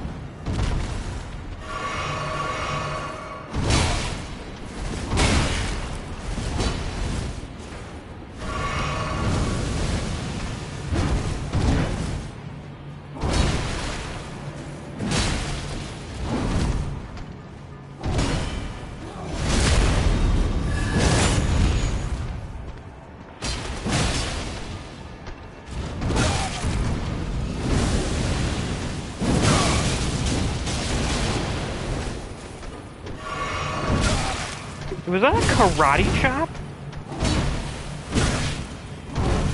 Holy shit. Dude.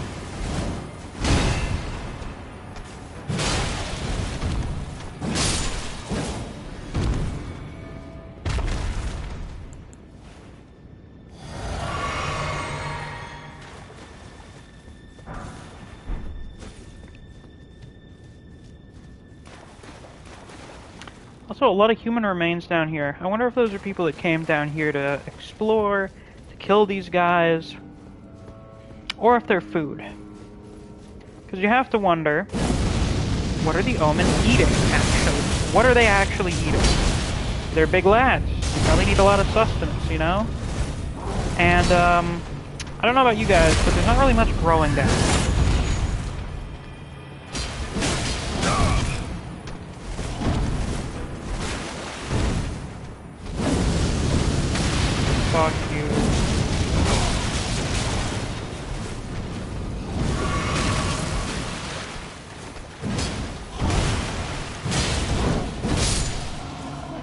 they're just born big? Yeah, but even if you're just born big, you need to eat a lot. That means you naturally require more sustenance to survive.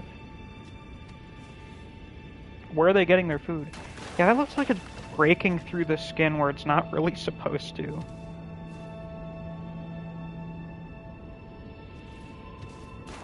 I mean, it makes sense to an extent, because when you think about it, the Omen really are mutants. They experience mutations that cause them to have these growths. They grow horns, they grow tails, they grow wings. So, it makes sense that they are not growing in a way that is beneficial to their body. Most animals, generally speaking, their anatomy, their physiology is designed in a way that makes them live for as long as they can. You know, makes them live somewhat efficiently. But that is not the case here with the Omen, because they experience mutations, and that's just when the DNA does a little bit of an oopsie-daisy, it does a little bit of a fuck-up. Or in this case, the magic god tree does a little bit of a fuck-up. But again, I have to wonder, where do the accursed faces come from that torment them?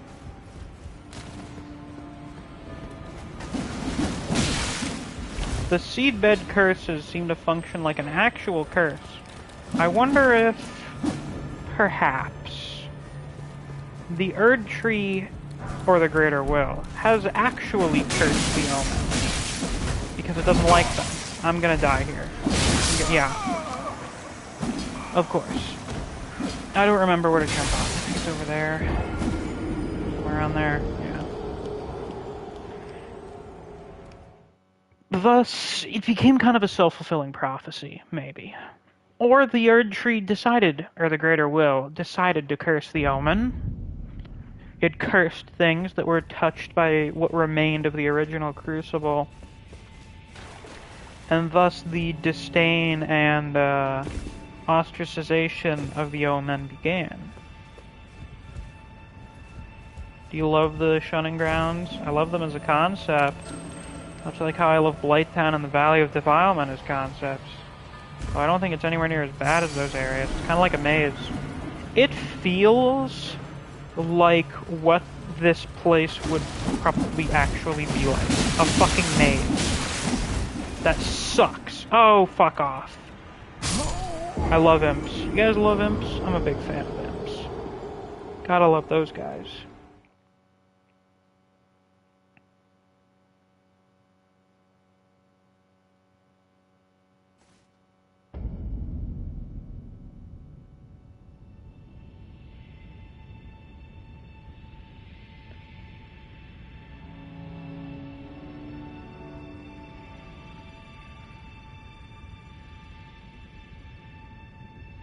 Horse? Where is there a horse?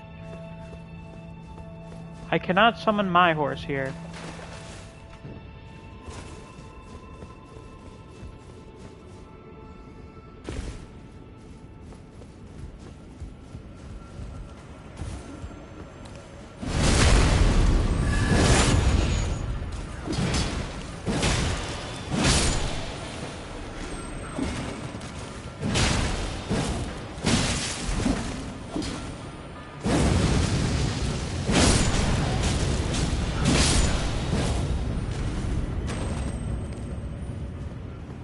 Fucking assholes.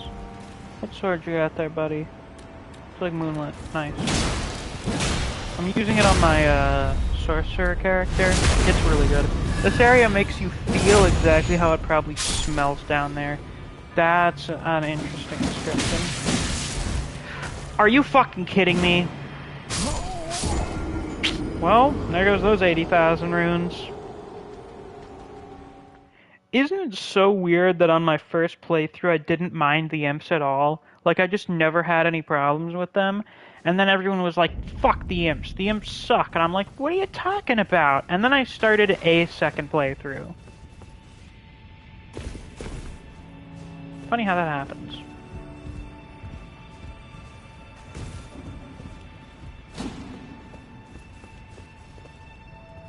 Yeah, this place sucks in a way that is good, because it's supposed to suck.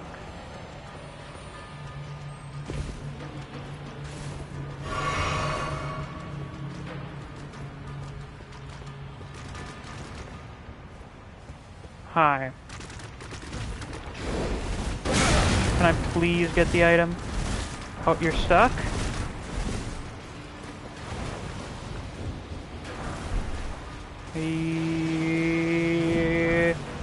Whoa. You. Thanks. Thanks for the assist, Crawfish. Ow. Moog's Shackle. Hey, we know that guy. That's the guy Vare told us about. He runs our cult.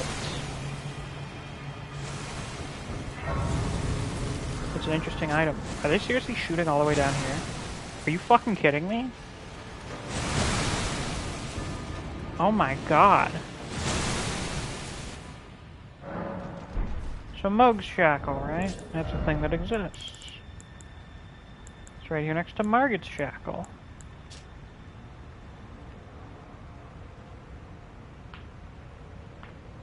I wonder if Margit's, like, Omen name was... or Morgoth's Omen name was Margit. But, like, his actual birth name was Morgoth? I don't know.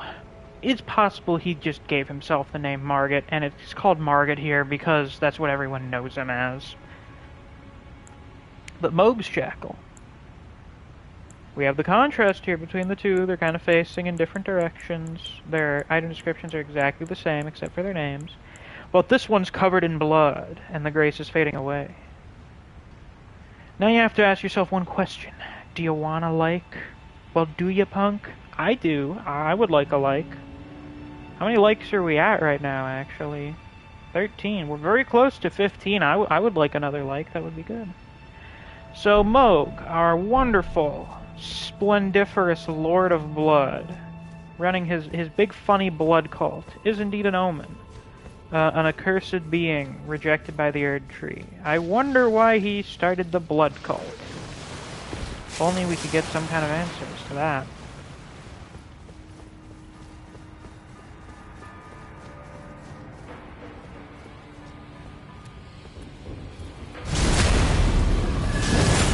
Damn, that's big damage for a backstab.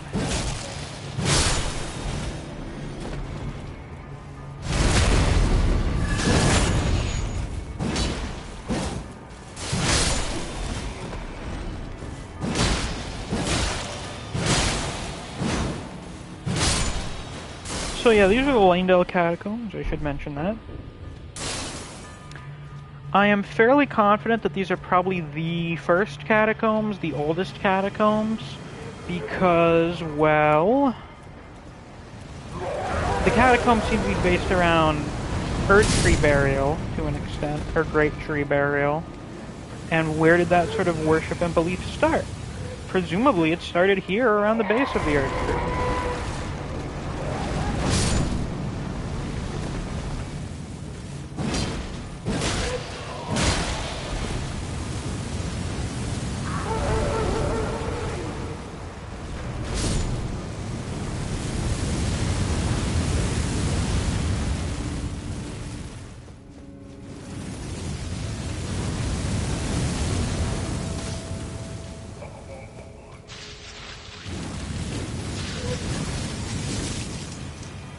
Can I help you, sir? Idiot.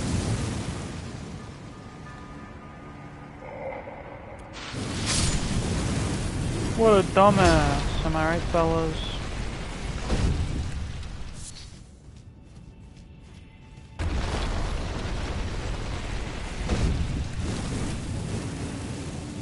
So here we got a big ol' Omen Church. Isn't that nice?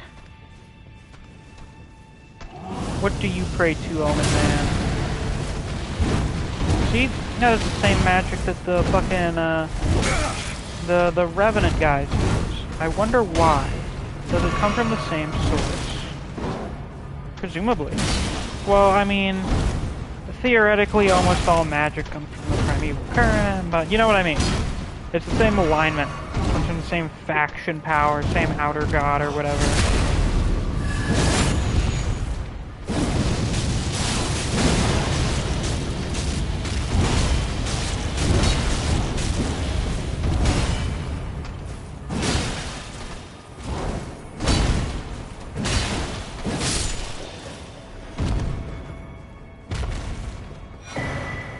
Crucible Scale Talisman.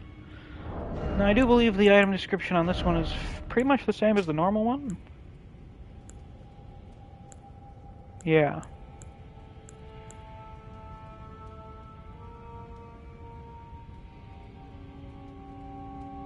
I think there's some significance to scorpions that I'll talk about later. Like, later. Because I think we get another crucible... Not a crucible, a scorpion thing down in the Grand Cloister.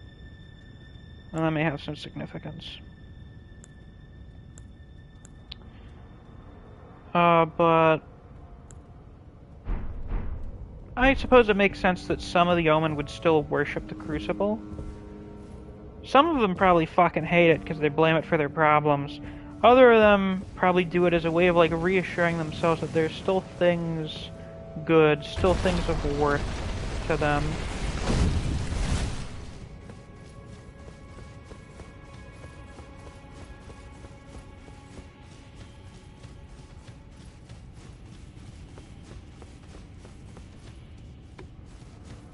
Hello. Oh, nice. But how'd he fit through that door? Oh, don't worry about it. He just kind of shimmied his way and went in sideways.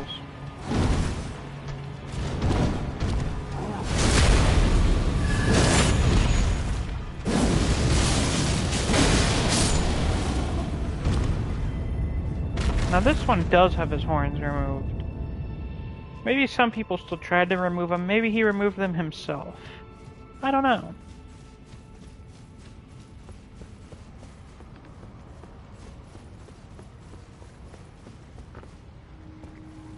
There's no reason he couldn't.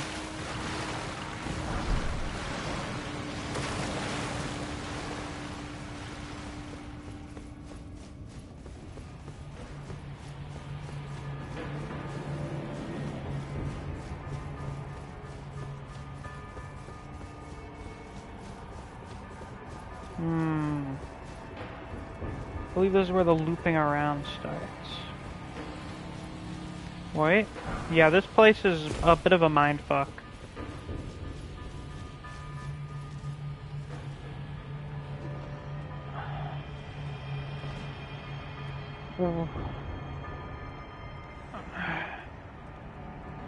He's mourning his buddy.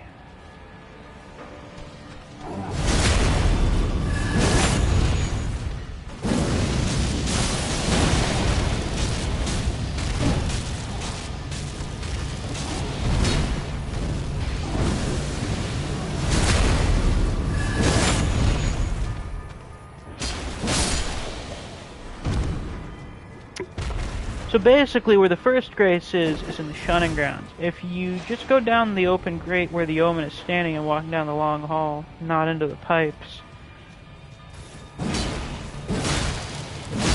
Oh, that's the way to, down here? Okay.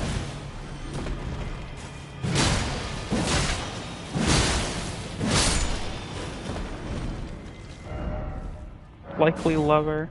Huh.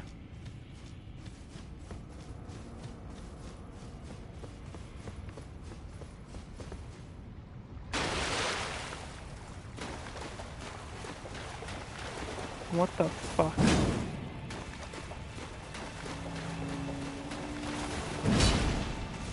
Alright, gotcha.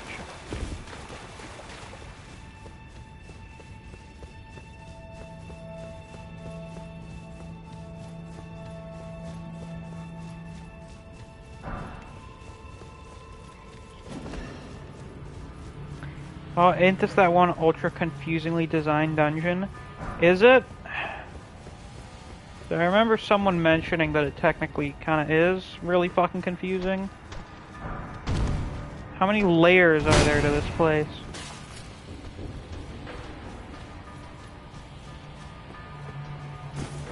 Uh-huh, I see.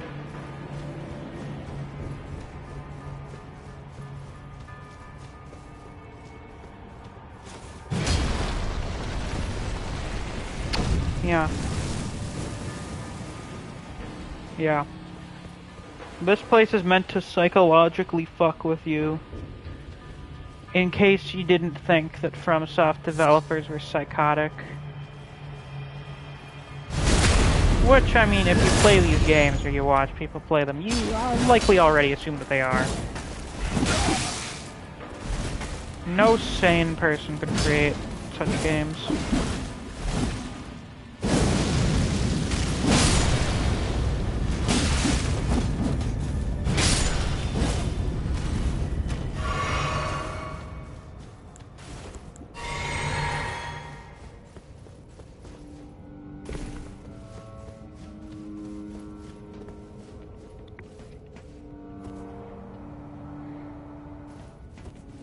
Only someone who's kind of a fucking asshole could make these things.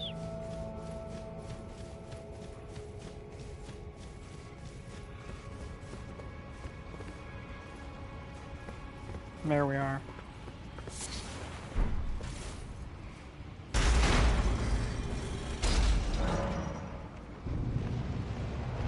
Oh yeah, I think we get there's some lore about maybe this guy and a thing that we get in the mountaintops. It's called Hadar or something. That's supposed to be the afterlife for warriors, and then there's a guy who's like Shepherd of the Dead or some shit. Something along those lines. Look at this dude. Tried to put a fucking message over the side of Grace. What a silly goose.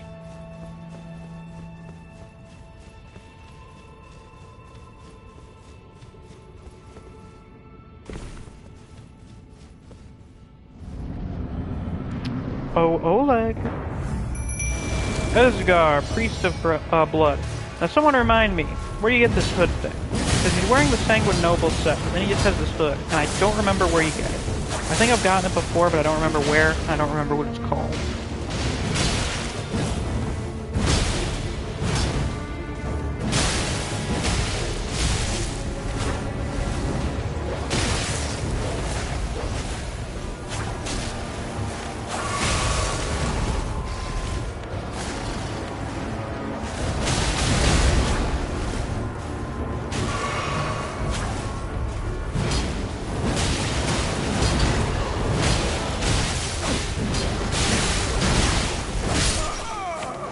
God damn it, I got fucking stuck on Oleg.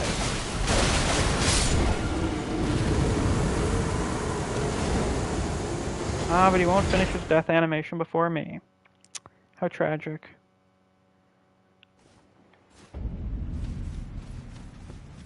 Bleed buildup. And fucking dogs are strong. Bastards. Item. Just can't stand them.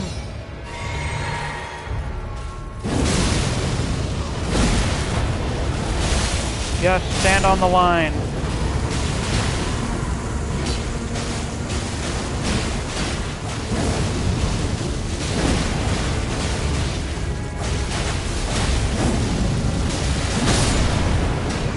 Well, that one much better. Obviously, since we won. Lord of Blood's Exaltation. Scariest thing in this game for me was when I was co-oping a catacomb that had Omen in it, and we were running away to a ladder, and we were like, we're safe, then they started climbing. I remember the first time I saw Omen climb a ladder. That was terrifying. The PT dungeon. Yeah. Yeah, that's probably a good way of describing it. The Lord of Blood's Exaltation. Blood loss in vicinity increases attack power. A talisman depicting the exaltation of the Lord of Blood. I do believe that is our first depiction of Moog. Raises attack power when blood loss occurs in the vicinity. Render up your offerings of blood to your lord. Drench my consort's chamber. Slake his cocoon's thirst. His awakening shall herald the dawn of our dynasty. Or as Moog would say, dynasty. So yeah, I guess that's the Moog design reveal, though it's kind of hard to see what exactly it is. But that's him, that's the guy. Just like handing out pictures of himself with his arms open.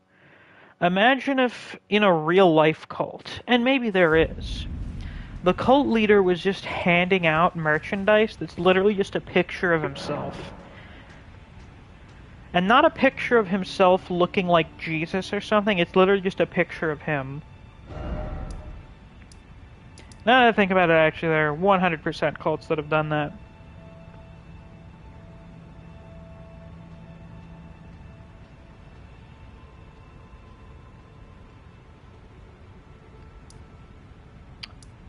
So we go somewhere around here. Don't I have to open this gate after I unlock, like, the first shortcut or something? Or do you mean, like...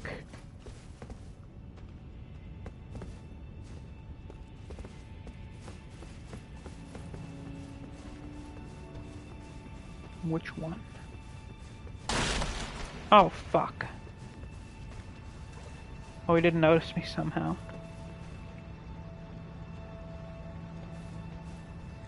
So I gotta open that.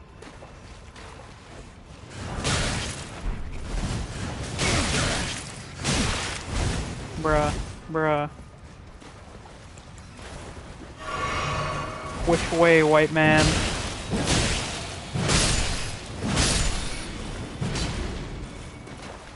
Someone should do that, but with, like, the fucking, I don't know, the various outer god associated women in this game. Which way, Western man?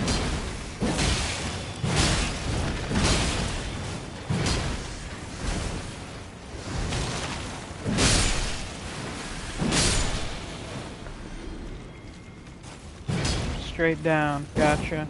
Kinda figured.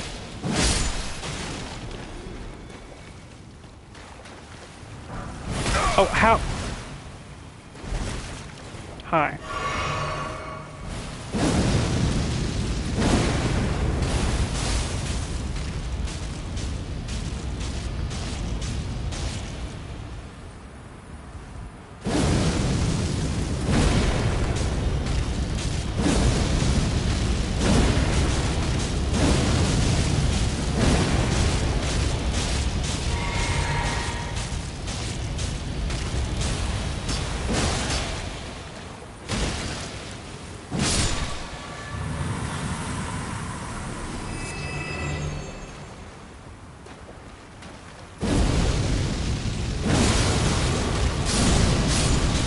Oh, I didn't notice the other one. Ah! 7,300 damage. Goddamn son.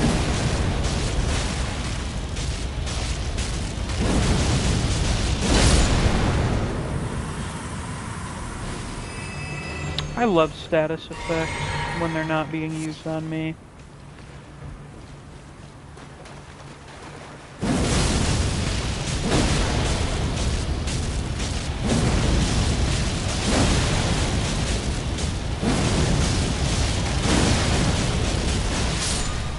Look at that fucking damage. Jesus.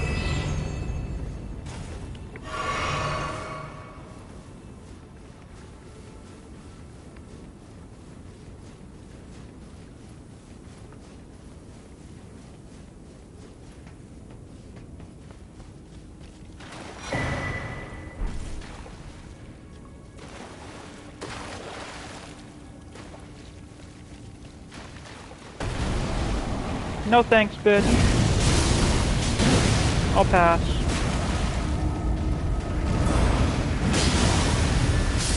Oh, fuck off. Okay. That was a little strange, but alright, I'll take it.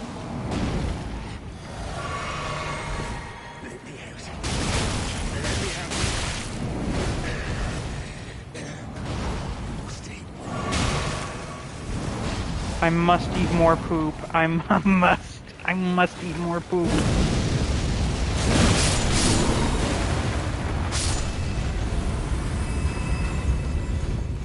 Everything that matters to you for generations to come. I am the Dung Eater, a scourge upon the living. Hey, man. Who are you? I've been here long enough. I will kill again, just to be hell be cursed.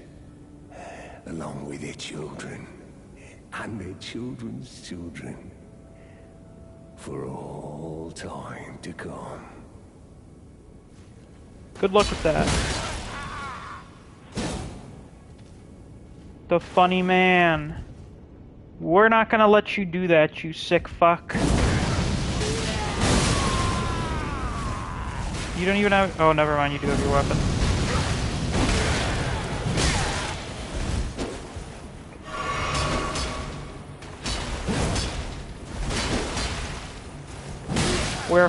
We're here in a sewer full of mutants fighting a guy called Dung Eater, who looks like this, and is using a sword made out of someone's fucking spine.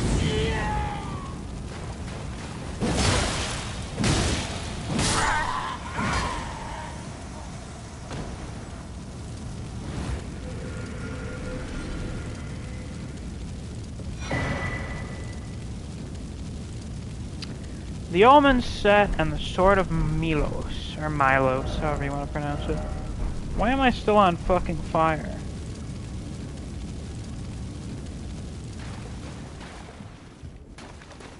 Also, of note that he didn't know who I was when I showed up here, which I think suggests that his red phantom is, like, operating independently.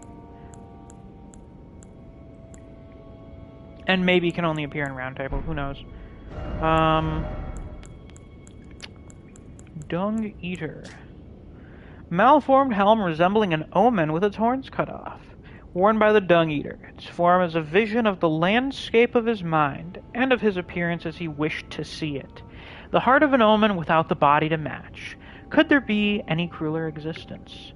What does it matter then, if the curse claims it all? So, I guess he was afflicted by the whole, oh, your soul won't return to the Erd Tree, you're tormented by nightmares of smirking spirits. But he doesn't have any of the physical characteristics of an omen. Or, you know, who knows, maybe he just feels like an omen, I don't know. And then we have the Sword of Milos. Sinister Greatsword fashioned from a giant's backbone. Meets out wounds like a lopsided saw blade, and restores some FP upon defeating an enemy. Milos was undersized for a giant, and was viewed as sullied and terribly grotesque. I guess that was the Shriek of Milos skill that he was using. Maybe Milos was, like, kind of like an omen among giants? Maybe it's just kind of like a physical deformity mutant outcast thing in general.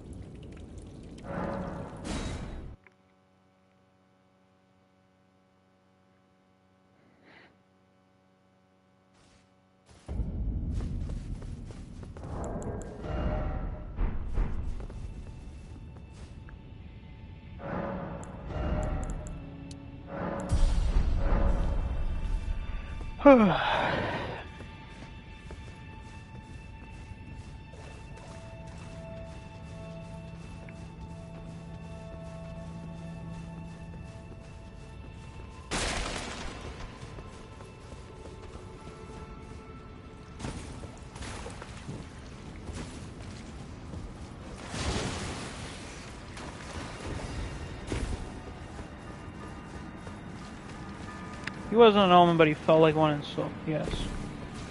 He's a fucking trans omen or something. Terrible representation.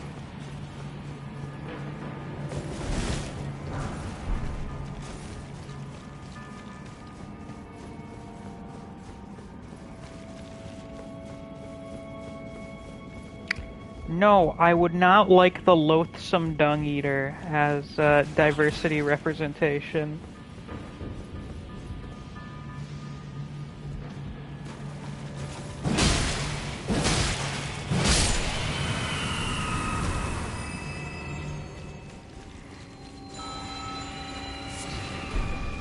We're about to experience something loathsome. Stream's acting weird for you? What do you mean it's acting weird for you? Like it's buffering? Is it cutting out?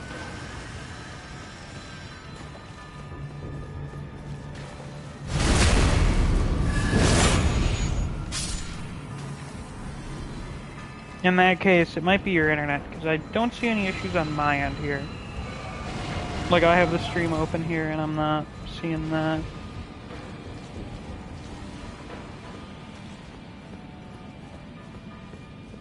Buffering. Okay, I think that may just be your internet. Because as far as I can see, there aren't issues. I don't know if anyone else is having the problem. Look at this dude flip. What a guy.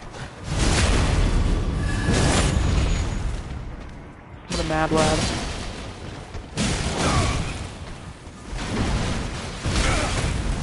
Ouch.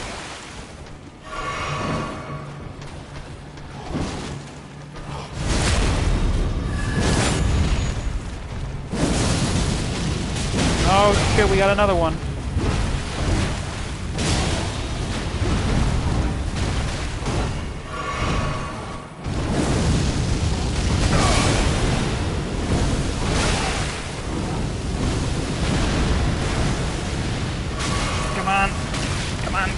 Come on. Get you fuckers in here. God fucking.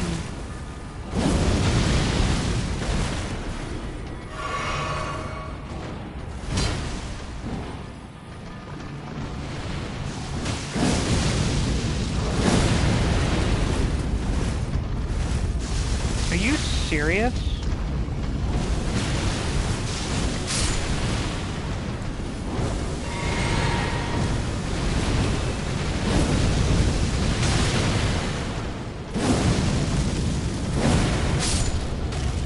Oh my god.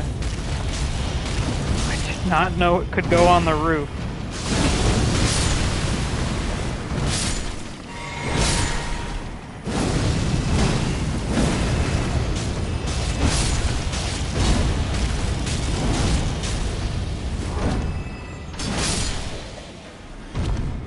Good riddance.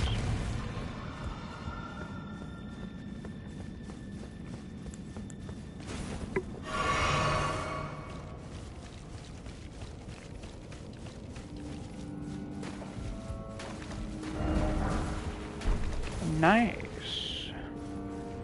Very nice. What's this at? +7, +8? +7. We can get it to +8 now. That is fantastic.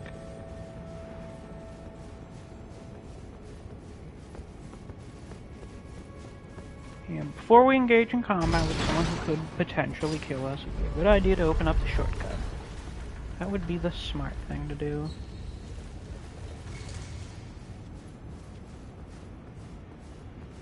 Now I wonder, who is this a statue of, and why are they kneeling down, presumably praying to it? Is it... If it was perhaps some sort of representation of America, I could... yeah, you know, it would make sense. Because, you know, these guys are related to America. But maybe it's not specifically America, but instead kind of represents a maternal figure in general, which obviously these guys are kind of sorely lacking on. Some of them do drop the Omen Bairn, which is a little wood carving, maybe made by their parents, presumably their mother, that just sort of like kind of acknowledges their existence, which obviously would be of extreme significance to them because the shunning grounds are a place where they are sent so that everyone else can pretend they don't exist.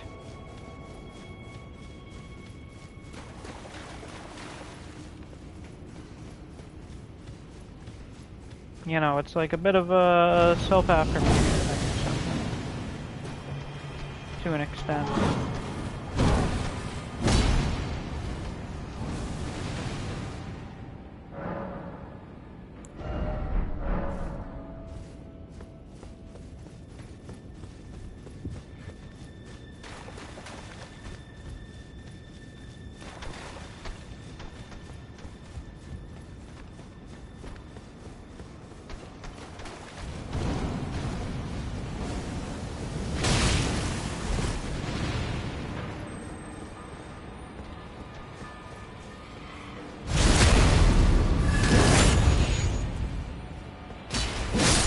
Now this is an awfully big hole. Where does it go up to? I can't tell. I'm not entirely sure what the exact purpose of this is.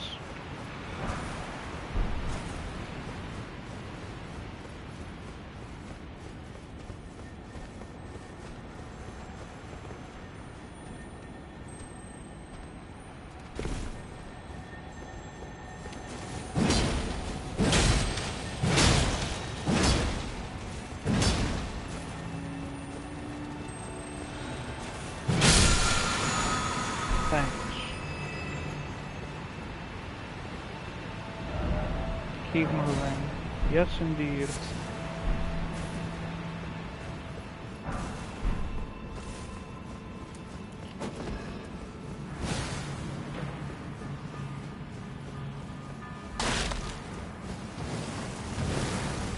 Now we'll come back up here, I think. Yeah.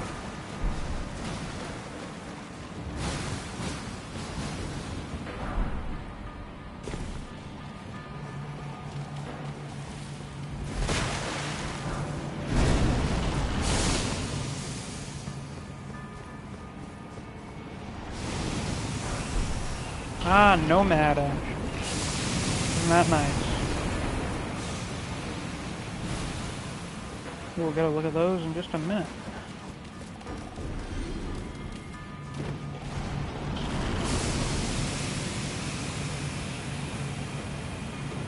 Once we're pretty much out of danger.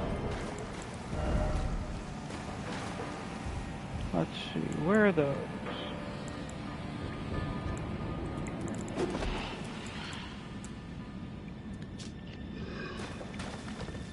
Oh. Oh. Ashen remains in which spirits yet dwell, used to summon the spirit of a nomad, a member of a tribe that was entombed in the earth, so as to bury the maddening disease that followed them. Able to emit the terrible flame of frenzy from his eyes, but has low HP and is frail, unable to take much in the way of punishment. So, if you recall, we got a note from one of the nomadic merchants. I think it's actually the one where we encounter Margit in Altus. Below the royal capital of Leyndell is a vast network of sewers. The well in the city below reaches deep into its tunnels. How much do you want to bet that he was selling that information because he wanted someone like us to go down there and find where the members of his tribe were buried?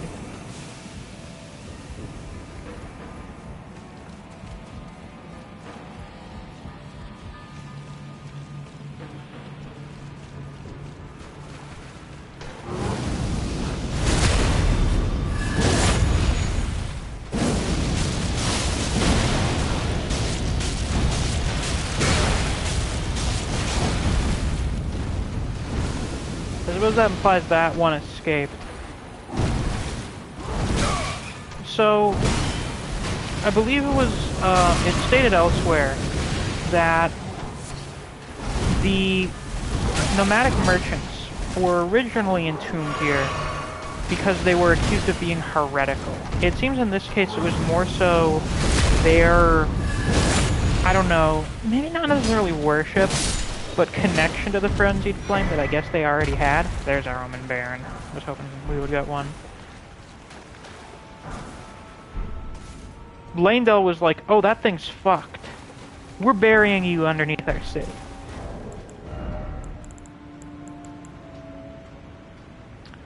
Omen Baron. Doll of a curse-born Baron. And Baron means child, of course. Omen babies have all their horns excised, causing most to perish. These fetishes are made to memorialize them. Please don't hate me or curse me, please. So these are made by the parents.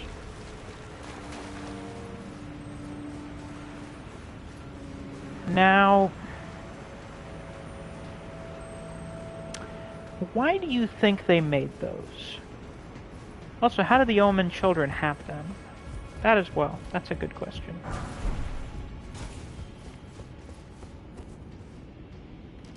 Had to watch a character slider because I can't make good-looking characters. Happens to the best of us.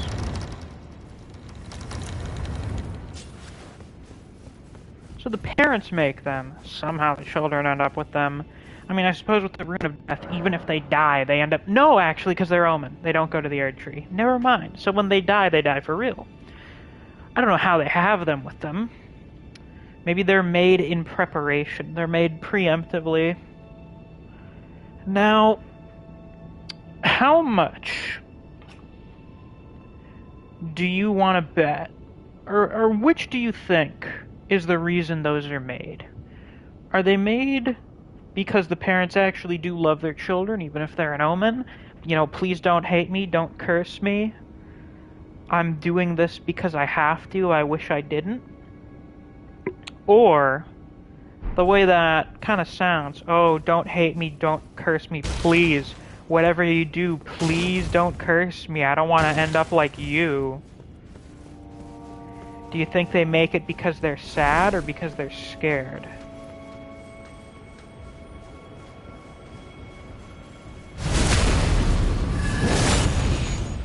I suppose it's a matter of interpretation. And, you know, how generous you want to be to these people. How much of a benefit of the doubt do you want to give to the parents of supposedly cursed children?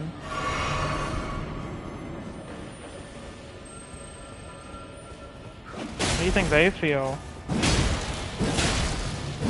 Omens are supposedly like wretched, godless, accursed creatures.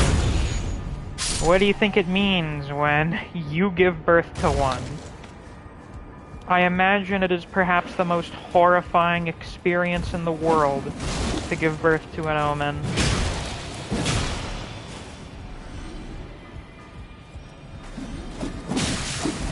Ooh, you almost got me, you little fucker.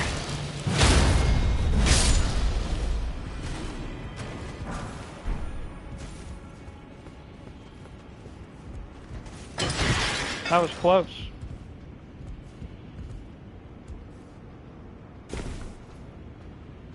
Now I do wonder, what's back this way? Anything?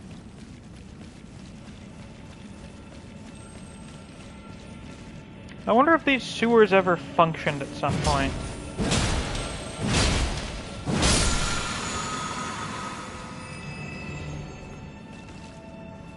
The lore indeed, Saint Trina, the lore indeed. I mean, obviously they're stagnant right now. There's no fucking water going through here. No tunnel ahead? Do you speak the truth? Ow.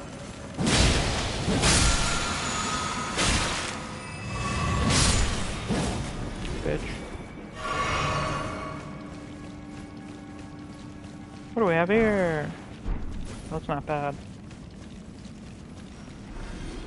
Also, what are these random peasants doing down here? Are they exploring? Are they looking for food? They just literally wandered down here? Were they thrown down here to be food for the omen? Maybe. These all seem like distinct possibilities.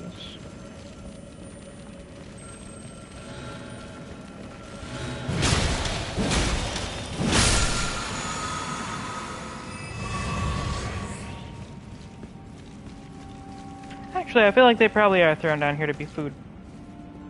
Can I help you? What the fuck was that? Yeah, Dung Boy's dead. You're a little late on that one, though.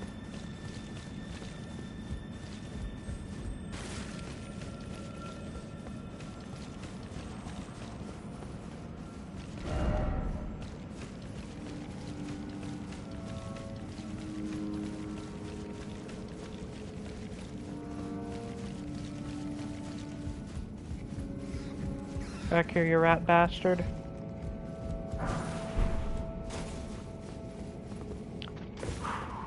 Oh, ho, ho. Uh-oh, the biggest rat that makes the biggest rules.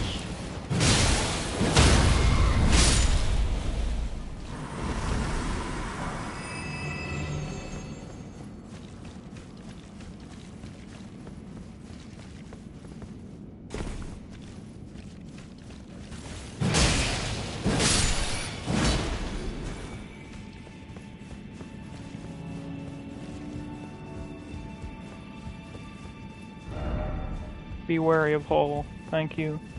Rats. Where are rats? Where are the rats? Keep moving. Secret ahead. I love secrets.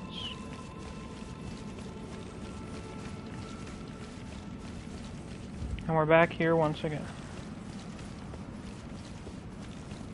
Oh my god, this place really is a maze.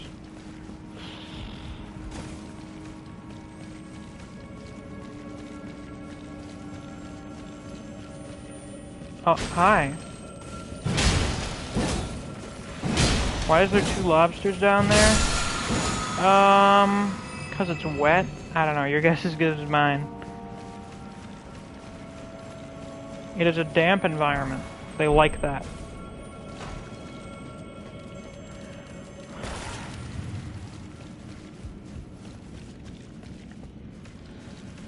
I've never thoroughly explored these tunnels. This is the first time for me.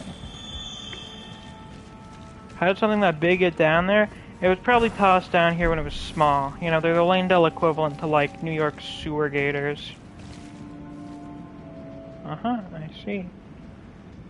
Interesting. Chad people, Dark Style needs help with the Crucible Knight and Furum Zula.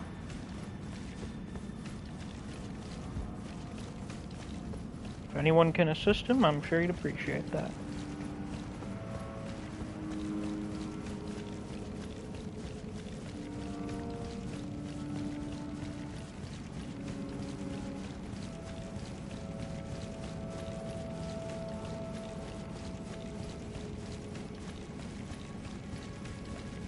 Here we go, we're back. You're welcome, Dark Style. I mean, the Crucible Knight is optional, but he wants to kill it. So why can't he? If the man needs some help, we'll get him help. Or, you know, try to. It isn't? Hi! Yeah, it is. You can just run past it. Most of the normal enemies are optional. You just run past them. Hello, sir. Hi.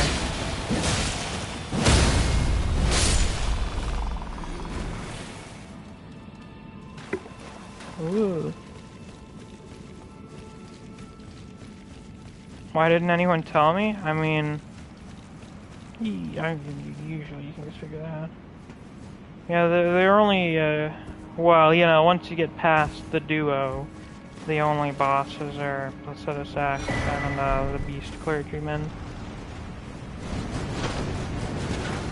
Pay no mind to him. Why are these guys down here? Probably extra defense for what's here.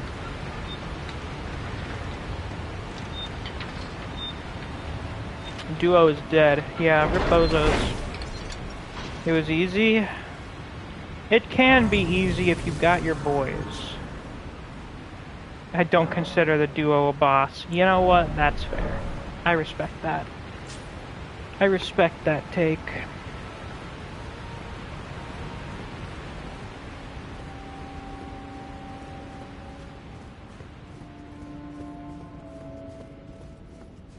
So,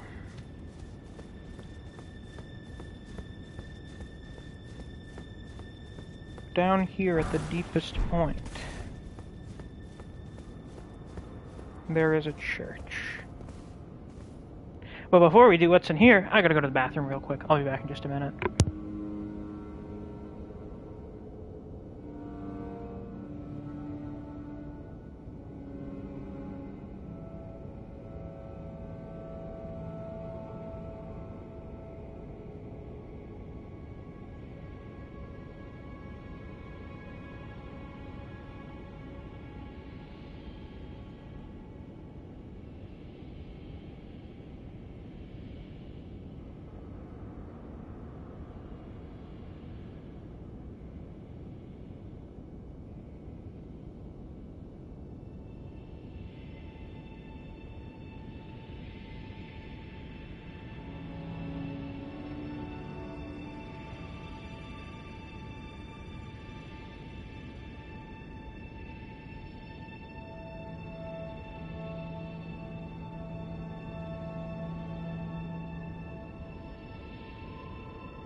Yes, indeed, Chilled. We're gonna do a little bit of mogging. So for those of you not in the loop, I've taken the Moog pill recently. Yeah, Chilled's fucking mogging everywhere. Let's see here. Are you all mogging? Are you Moog champing?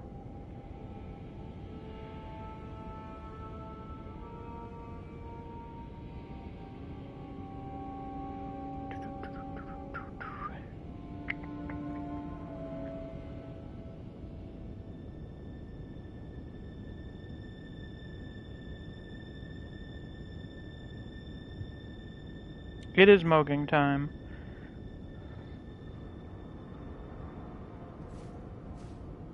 So this place just seems lovely, doesn't it? I think these are, at least, they look more like the Erdtree burial roots than normal Erdtree roots. Though I suppose those are still Moog tree roots. Yeah. So here's the guy. Yeah, I've taken the Moog pill recently. I think Lord of Blood's actually like the second best boss in the game. He's in competition for best. Mechanically, he's the best. So, every time he does one of his Blood Flame incantations, he is basically opening a portal and tearing at the body of the Formless Knight. Which, needless to say, is like ridiculously fucking metal. You just ran past him?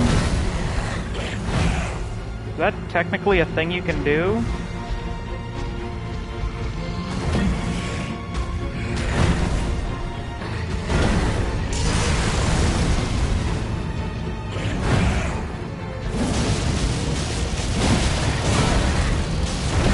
Worth it.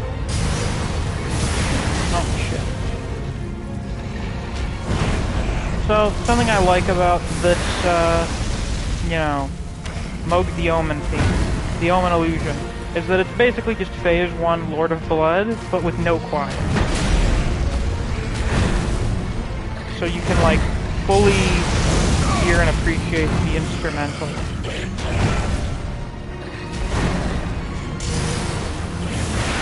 You may be wondering, what's Moog doing down here? Well, this is where the Omens go. This is Moog's home. This is where he's from, you know? If he wants to convert some of his fellow Omens to, Moogism, you know, he's gotta go to his audience. So that's how you win elections, you know? You gotta go out to the constituents.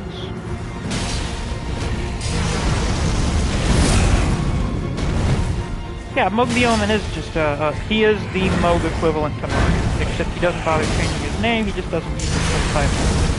And he is just an Omen as opposed to the Fell Omen, because I don't think Moog makes being an Omen his entire personality technically. He more so embodies the things that people don't like about the Omen, or that they think of the Omen, them being these horrible, soulless monsters, rather than being like, yeah, I'm an Omen, I love being an Omen. He's like, I fucking love being the Lord of Blood, but I'm not going to tell you I'm the Lord of Blood here, because you don't know that, maybe?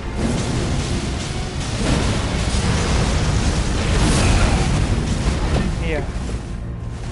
He only has, like, fucking maybe an eighth of the actual Moog's power.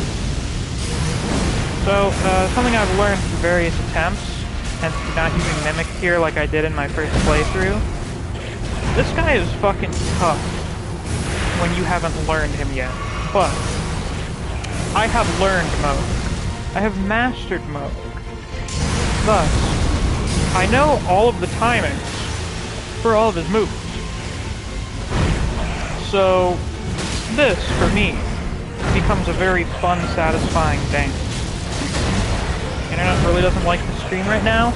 I heard that from Chilled. Chilled's internet was having problems with it. Is there just problems with fucking internet in the UK right now? Is there some kind of nationwide internet problem? I'm looking at the stream on my end. Like, I have it open on my phone, and it looks fine. I don't see any problems. It seems to be running just fine. Bitrate seems to be decent.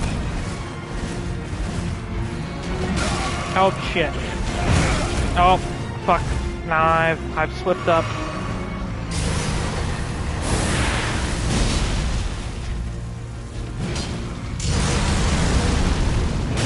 Oh.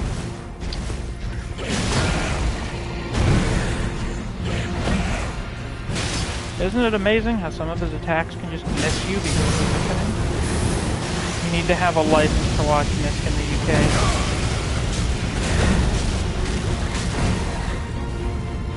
I honestly want another giant boss fight. Why? The one we got was not very good.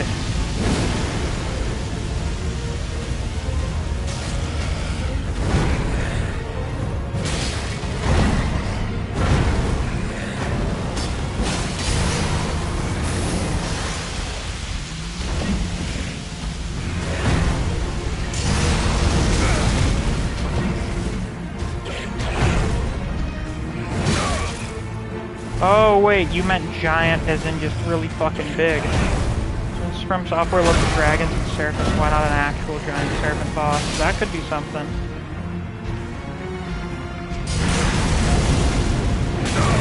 I love when the internet decides to stop shitting the bed. Not a serpent instead of a ball. That thing would be wild. That would be a pretty wacky thing, to say the least. Goodbye, Moog. See you later. Certainly a fine reward for going through this shithole. This boss and Morgott blocked my favorite area. Really? Your favorite area, huh? Are you some kind of psychopath? Are you a sadomasochist? Yeah, it would be a gimmick boss. That would be the only way for it to really work.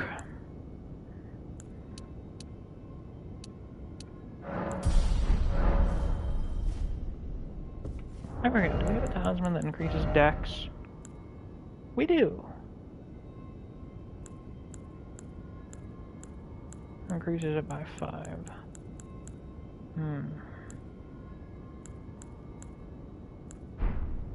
What's this thing scale more with? Dex. Okay, we'll swap that out.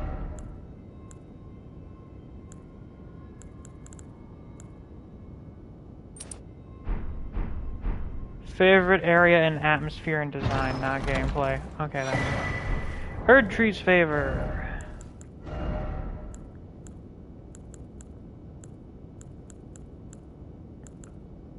I don't know where you get the normal version. Talisman depicting a special blessing of the Erd Tree. Raises maximum HP, stamina, and equipment load. It is said that when the Age of the Erd Tree began, such blessings were personally bestowed upon their recipients by Queen Marika herself. And that's why it's kind of a depiction of Marika, I guess. I never really noticed that until I squinted and looked at it. Though that happens a lot with these item pictures for me. We're not really doing criticals that often, so I mean we can slap that in here. Why not? And then we got the Bloodflame Talon. I love Bloodflame Talon. Creates Bloodflame lacerations that then explode. Remembered I didn't get the Bloodflame thing outside Rose Church. I should probably do that. A Blood Oath incantation granted by the Lord of Blood. Any more lore there? No, not really. It's something the Lord of Blood likes.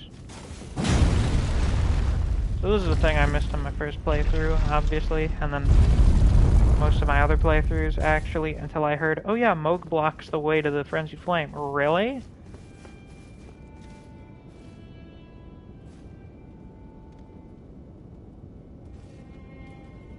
Random guy died going crazy. Everyone died going crazy. And they've got the things that the merchants have, and you can hear the merchant's somber song, but this seal blocks our path.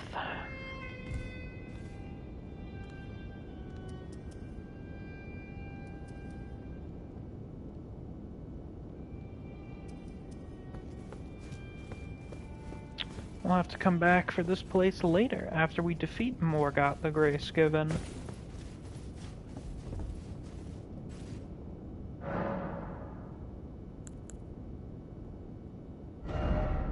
Well,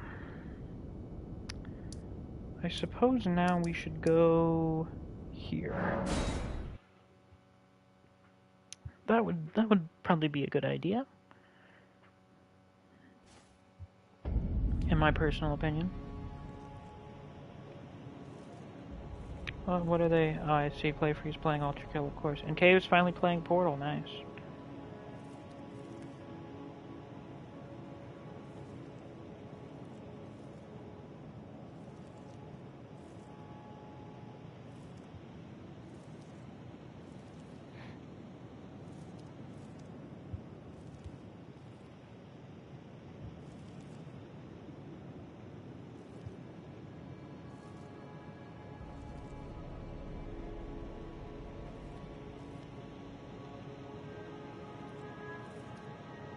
Kova's progressing nicely with Usogui, which is good, of course.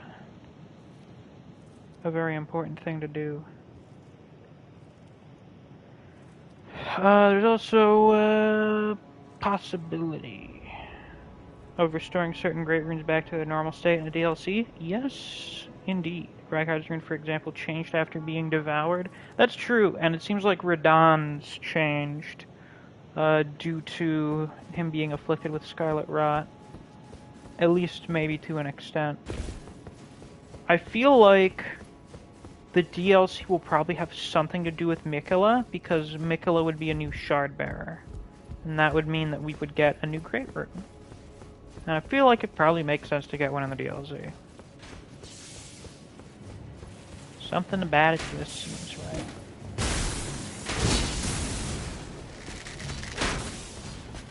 Great shot. Look how fucking gigantic this thing is. I mean, holy fuck. Could you imagine this guy coming clambering over the walls? Or flying over the city? Like, Jesus Christ.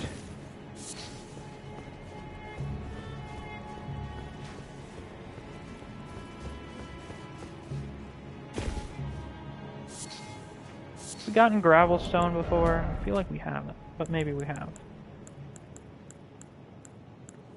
No, I think this is the first time we've gotten it. Small clump of sharp-pointed stones, material used for crafting items. Such compound stones, found in lands once beset by ancient dragons, are said to be the scales of those very beasts. Grand Sax versus Smaug, who wins? I'm pretty sure Grand Sax is a fuck of a lot bigger, and that spear could probably definitely impale Smaug.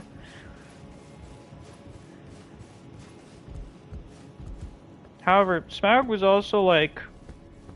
He was the last of the Fire Drakes, but he was also like the shittiest of them in the grand scheme of things. There are much better dragons than Smaug. And not even just skipping right to Ancalagon, because that's cheating. The guy whose body covered like 3 mountains.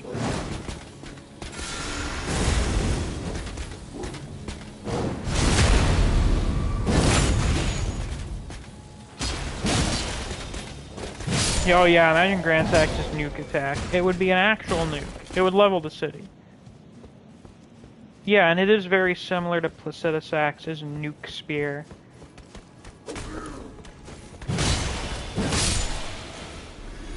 He is the biggest dragon ever.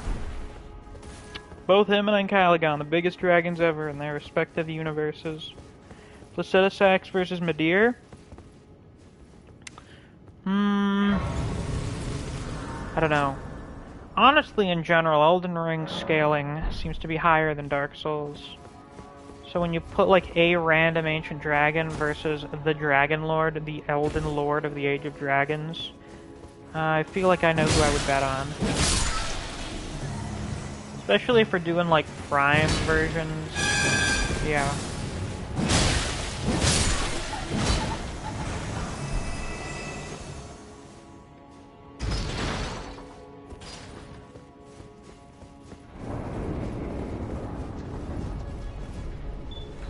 Ah! We're good. All good. Look at those big feet. My, what big feet you have, Grand Sax.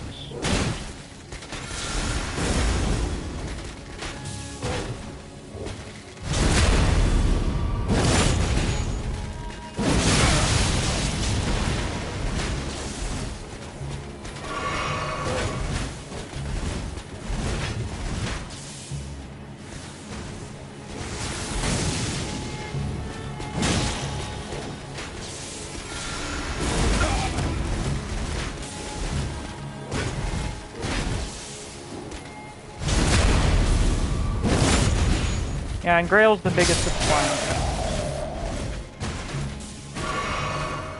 dragons. The mother of all the flying dragons. Whoa, Gravelstone Seal. I've never seen that before. I didn't know that exists. Well, I probably have seen it before. Are you gonna attack me, guy?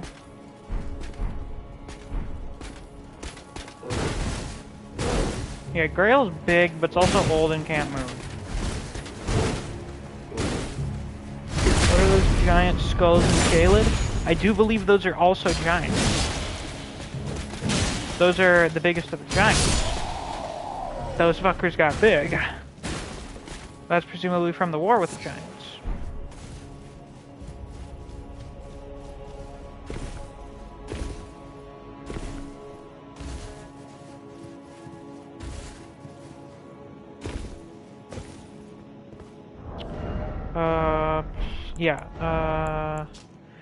Sacred seal made from gravelstone, thought to be an ancient dragon scale. Enhances dragon cult incantations of the royal capital. The worship of the ancient dragons does not conflict with belief in the Erd Tree. After all, this seal and lightning itself are both imbued with gold. The lightning, being red, is of course the color of primordial gold, not like actual gold. Because for some reason, primordial gold was red. That's why the Crucible Knights are kind of red. The Crucible Knights are red. You could argue maybe there's some correlation between that and the red hair of the giants, but that's more so just to do with their fell god being a god of flame.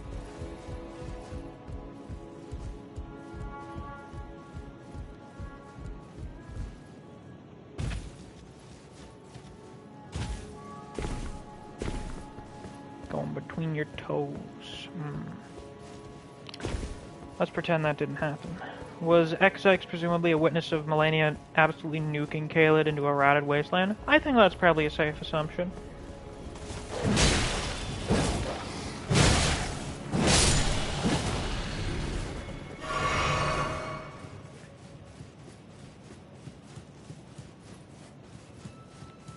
Dog. More dog. Yeah, it seems like a lot of this place has just kind of been ground down to dust.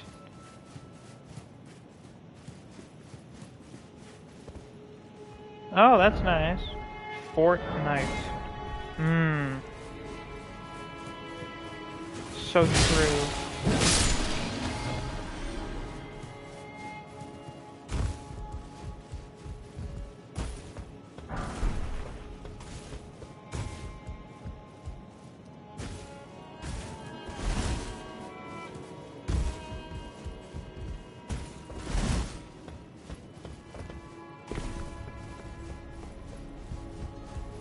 Hey, would you look at where we are? Funny how that happens.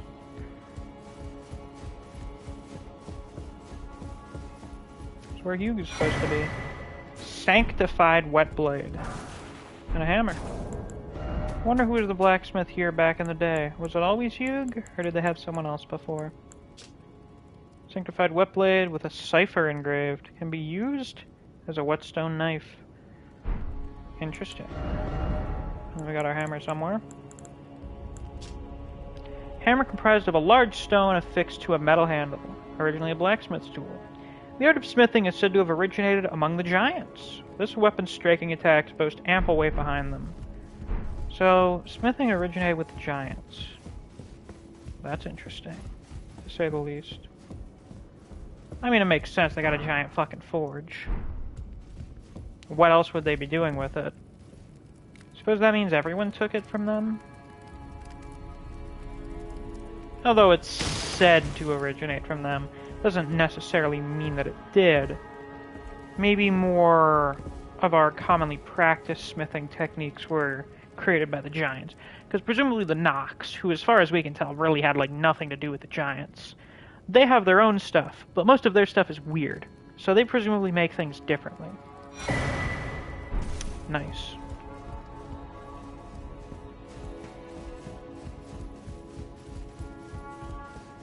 Here we are, with these ceremonial swords. I forget where we saw the stuff about them.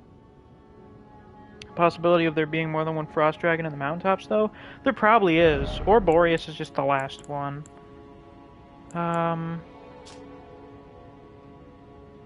What was the weapon we got that was like a ceremonial thing?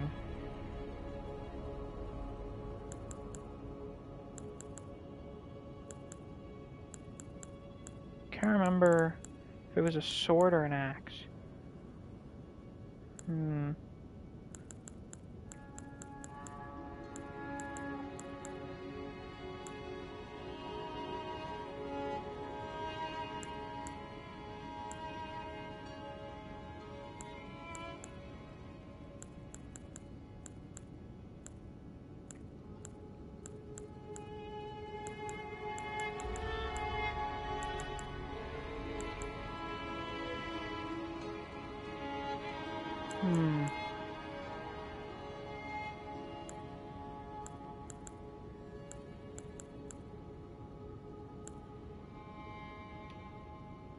Oh, that's what it was. The Great Club is made out of the wood of the Erd tree. Was that it? I thought there was more.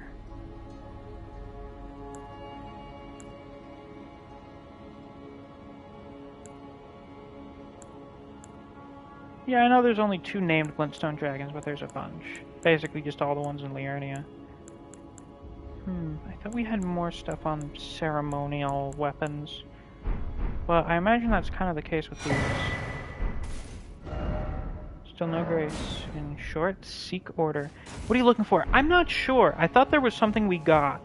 There was a weapon we got where it's like, oh yeah, this is a ceremonial thing. But I guess it was probably just me thinking of the Great Club and how it's just made from a branch of the Erd tree. And that's probably what those are carved out of. And that's probably why they're used to make the, Table of Grace. I assume this was Godfrey's throne. I mean, it's big. Godfrey's a big... Whoops, sorry. Coated sword.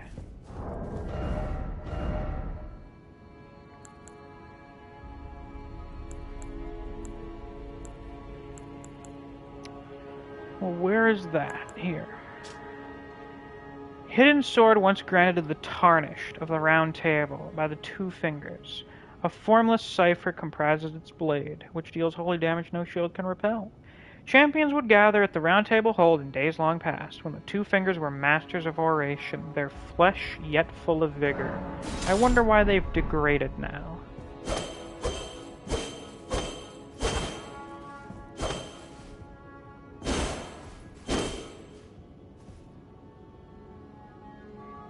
Is it because the Greater Will is no longer as in touch with this place as they were before?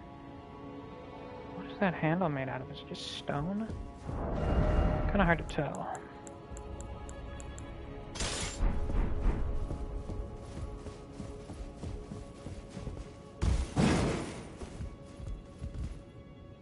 Yeah, these are presumably much like the Great Clubs. And that is probably an axe from Godfrey. Because he was, you know, the first of the Tarnished.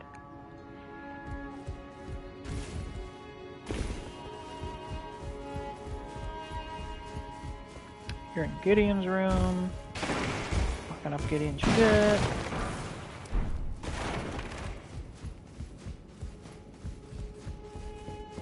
What was in the poopy room before the poop man was here? Oh! Isn't that lovely? Of course. So got pictures of America though. No Edge Lord, it seems. How sad. Visions of Edge Lord. That's good.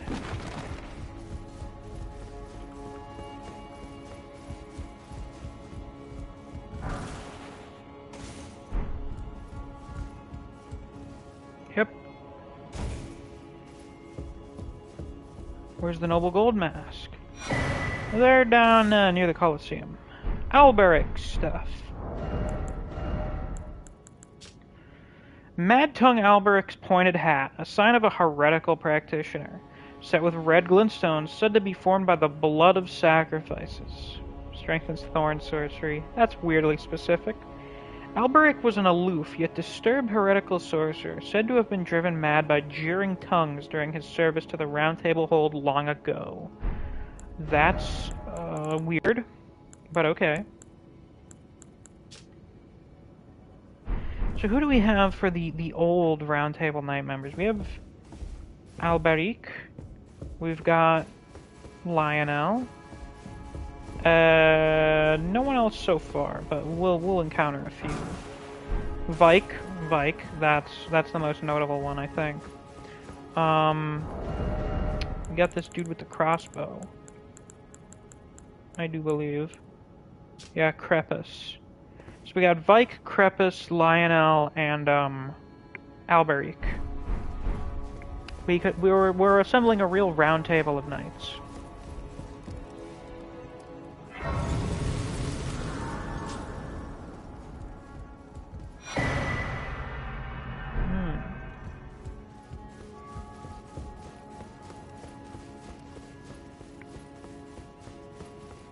I occasionally forget those paintings are a thing. I've never really gotten much from them because I could never figure out where their locations are.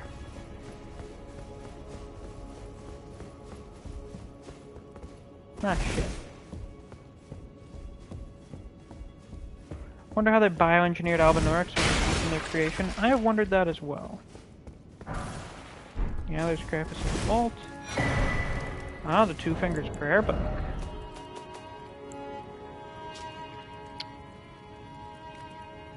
Prayer book containing incantations of the Two Fingers. An item once entrusted to Tarnished, worthy of lordship. Can be given to a learned cleric to gain access to the following incantations: Lord's Heal and Lord's Aid. We'll be giving that to Corin when we find him. Probably. I think we'll give him stuff. Or we'll give him to Muriel. I don't know. You boys just hanging out here, cooking, making some supper. So it seems. If only I had a stomach. What a shame. What a tragic shame.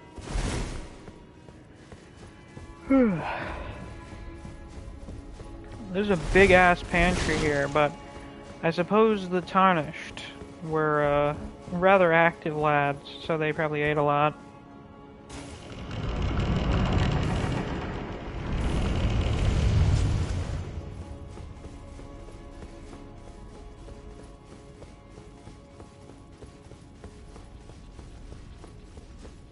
I was just wondering how we were gonna get here. So, why is one of Rykard's Iron Virgins here? Probably to look for Tarnished to either kill. Probably looking for Tarnished to kill, honestly. I mean, why else would you go to Round Table? Kill or collect food, one of those two.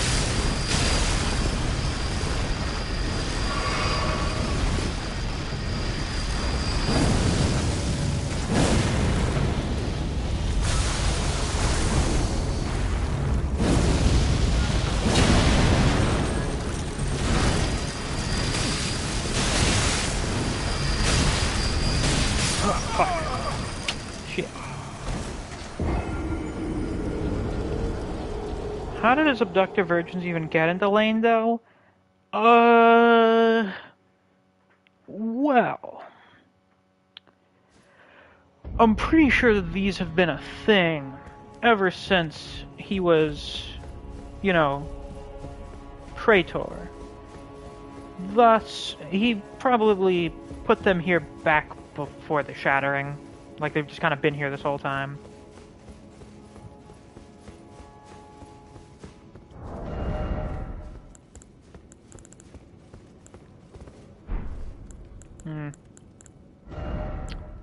I'll use this for now. Swap back to these boys. These bad boys.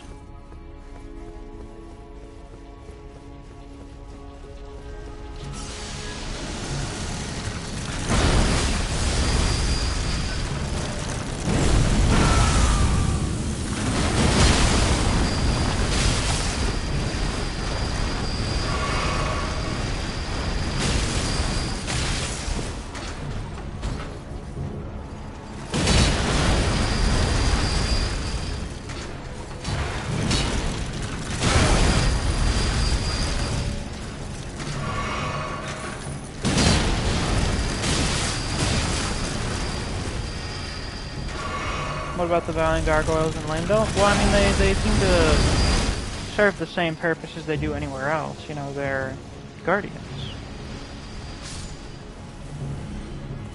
Do they just kill each other? Stormhawk Axe. Battle axe designed to resemble a hawk, with its wings comprising the blade. Signature weapon of warriors who strive to remain one with the storm, despite being so far from their place of birth. Their hearts are proud, and thereby easily undone. I guess the Badlands are where it's stormy? I don't know. Or they're warriors from Stormvale? Actually... Highland Axe. It's kind of hard to say.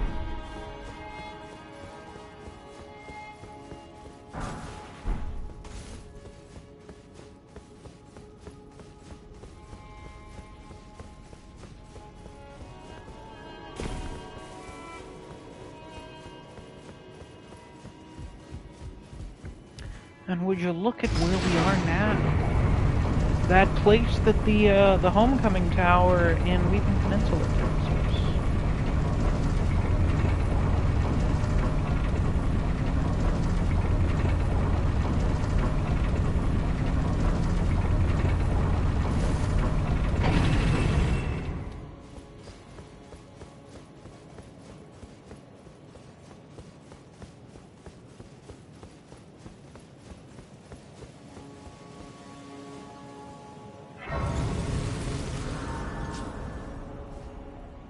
How do the gargoyles release poison? They get filled with poison. I don't know, them releasing poison's kind of dumb.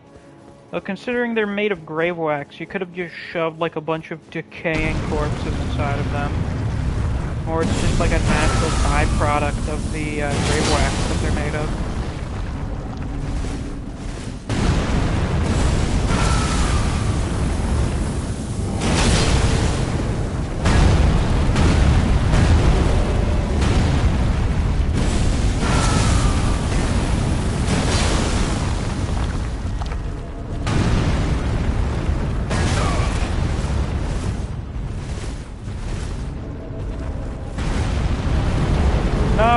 Can't run off the cliff, that sucks.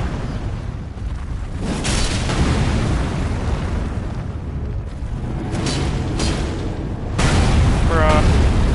That must have looked so silly to him.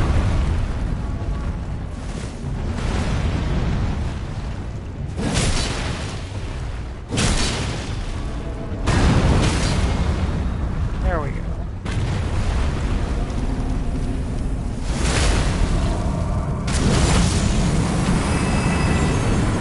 Brought up that these things are from like a stupidly ancient civilization.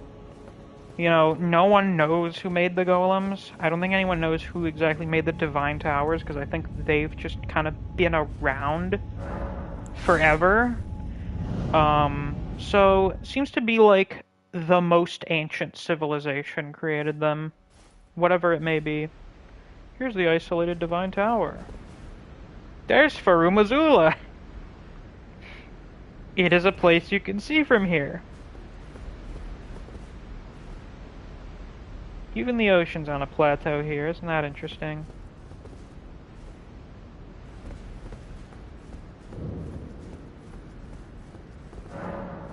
It's tightly blocked shut. Well, good thing I can fast travel from anywhere. What a weird place, that Farum Azula.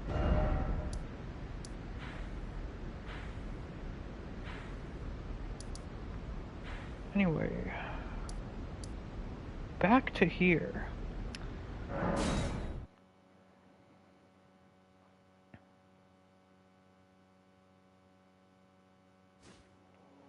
Kinda wanna get that item I missed inside Roundtable.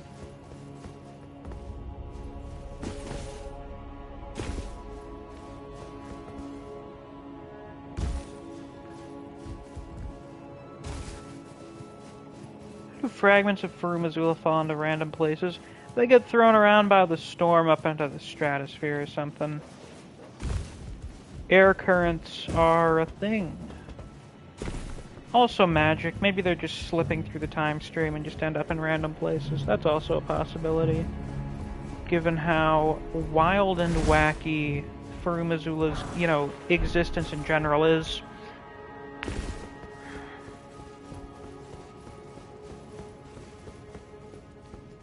There's a whole lot of time dilation going on around there, to the point that Prosthesis just exists outside of time. Because he can just do that, I guess.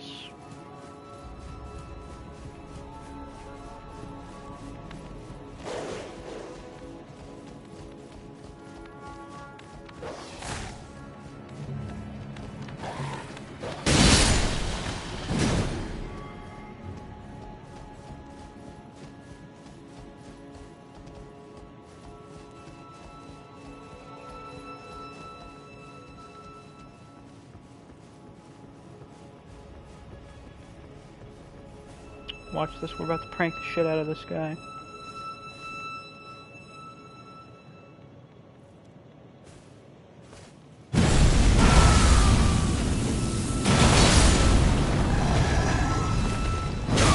Oh. The pranking is having varied effects. Yeah. This guy, I think it's easier to notice than the others that he literally has like a face and a hat.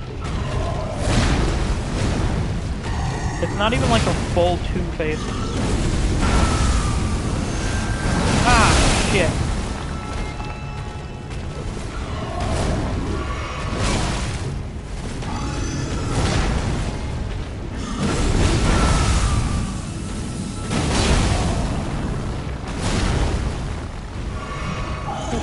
Thank God I dodged that.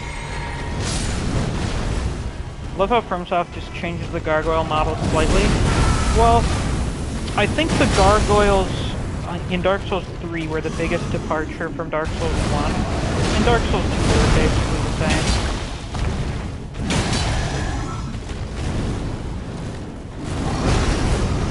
In Dark Souls 3 they were much more humanoid. Here, they've maintained kind of the humanoid design, but they're like, more so just like giant humans. Hey, we got the Envelish Horn. Yeah, we got the description from Chilled a little while ago. Golden Horn of the Oracle Envoys, profoundly weighty as it blows. Yeah, fucking hell. Profoundly weighty, its blows are sure to be felt. Originally an instrument, but one that cannot be sounded by a mere human. Or perhaps it is too early to sound the call. Too early to sound the call of the New Age. How sad. But I want to call in the New Age now. Oh, shut up. Be patient.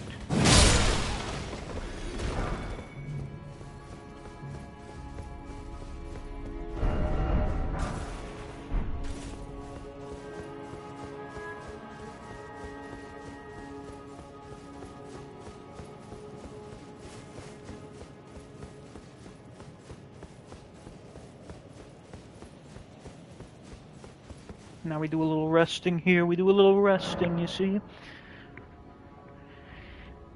We are almost done. Only took 3-ish hours. I'm kind of shocked. Of course, not entirely done. There's still a few things. A few fairly significant things. But we're in the home stretch now. And that's good. That's what matters most. To me, at least. Actually, I suppose we've probably still got like another hour in us or something. Which, to be fair, is still kind of the home stretch, but you know, whatever. So these guys are from the Colosseums around here. Your back is really fucked up, dude. Like, holy shit. Like, were they whipping you in there or something? Look at that. That's horrifying. I think that qualifies as body horror. That's a really fucked up back.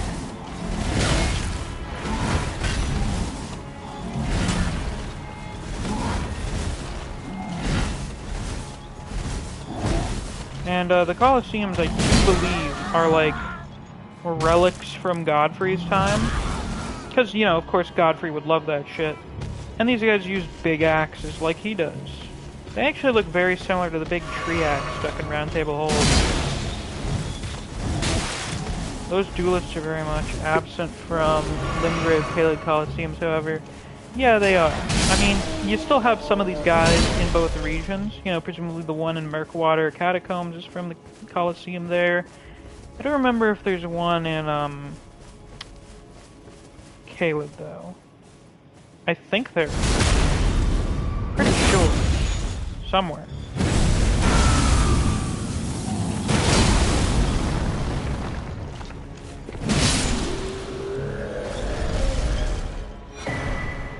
Ritual Shield Talisman.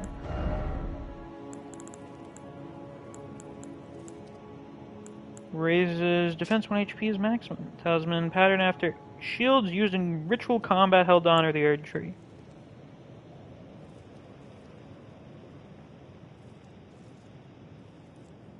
Yeah, reigns in the arenas. Reigns in the arenas. The old, cool rituals involving the tree and shit. Gonna learn Law of Regression for the Radigan statue? Yeah. We will do that.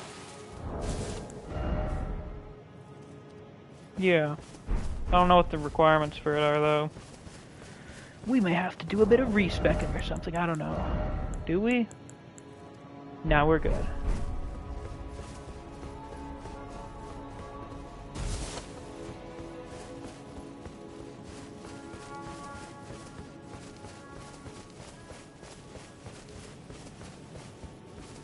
Hey man, how you doing? Whatever is the matter, please, I implore you, continue. Continue your reflections, your rhythms. I must be the one to record them. What matters this issue of Radigan, really? The Erd Tree, heart of the Golden Order, lies before our very eyes. Trust me. Why must these qualms come to you now? We were on the very cusp. It's essential. It's essential. You're not seeing the vision. Corin, you need more eyes on the inside. You do not see. Probably because you're blindfolded. Oh, was that you? Sorry, I hardly noticed. I'm a little shaken since the Master ceased his movements. One arm is balanced because he understands Marika but not Radigan? That's fascinating. What's the deal with Gold Mask? The Master's reflections had heightened as we neared the Erd Tree. While still a precise calculus, the rhythms grew increasingly wild until he simply ceased. Now the Master is facing quite the puzzle. The Golden Order is founded on the principle that Marika is the one true god. However, the name of Marika's second husband, King Consort Radigan, also appeared. Who exactly Why do they never call him Elden Lord Radigan? Stumped. His finger has remained still ever since Radigan's name was discovered. Curse my mediocre mind. He's too the perplexed. Master only has me. And here I fail him.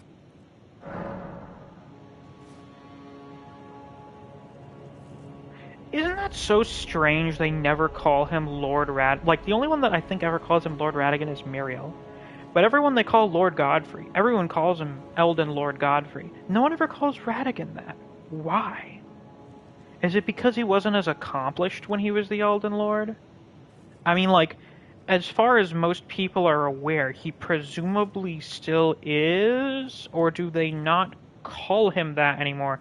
That's like saying, why don't they call Placidusax Elden Lord Placidusax? Well, that's because most people don't know he exists. Most people didn't know there was an Elden Lord before Godfrey. That's why he's called Godfrey the First Elden Lord. That sort of thing is known only by, really, us, once we get that item description and, I don't know, whatever omnipotent power gives us the item descriptions. I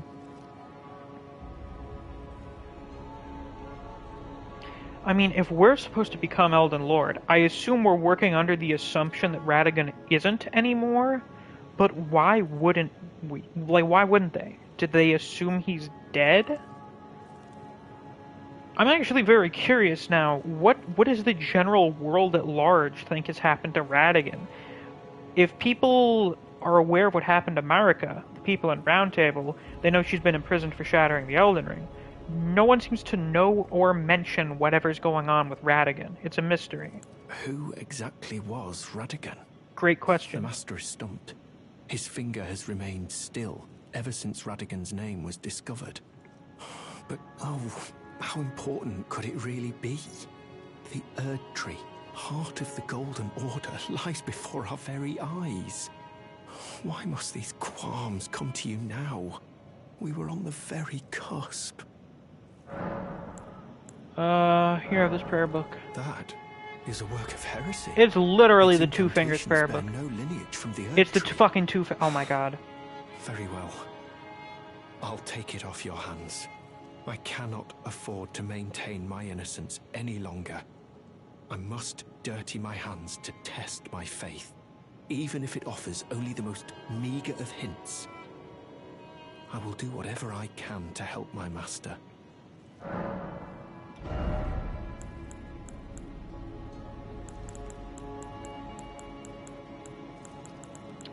Lord's Heal. Incantation bestowed by the Two Fingers upon the tarnished deemed worthy of becoming a lord. Yeah, apparently Corin doesn't like the Two Fingers. I don't know. It's weird. Tarnished. Oh, tarnished. Seek the Erd Tree and stand before Marika, its queen. Become the Elden Lord. I guess that's all. That's all the Two Fingers have to say to us, I guess. That's a shame. Did he have Discus of Light before? Yeah, one of the incantations of the Golden Order Fundamentalists, a gift from young Mikola to his father, Radigan. Isn't that nice? Hunter, oh hunter, seek pale blood.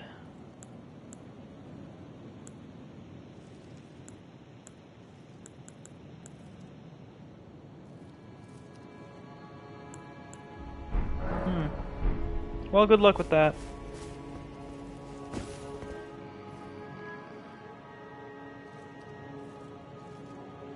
So are you like doing math with your nose or something? He is like a fucking cosmic metal detector or something, but he detects God. He detects faith, the answers to the universe and life's questions. What a strange fellow.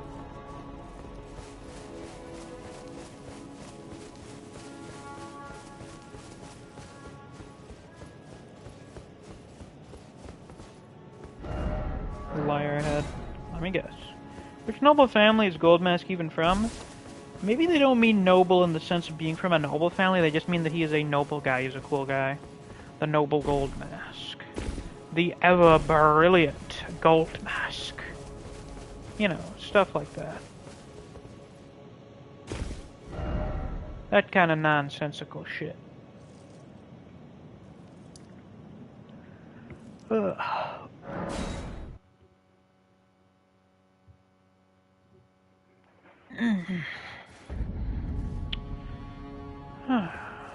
Alright.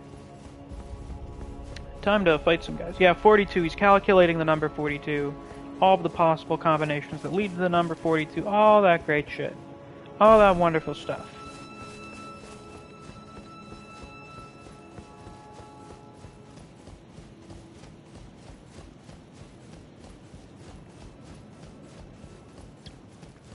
We got the tree guy, as usual.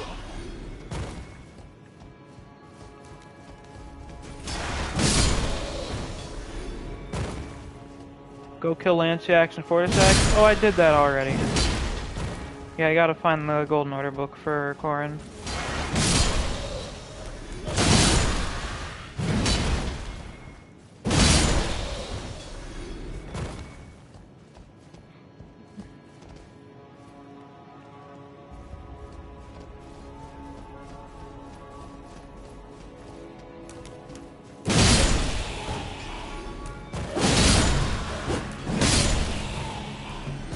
No, no, no, no, give me your item. Thank you. Wasn't really worth it, but, you know. Always gotta check.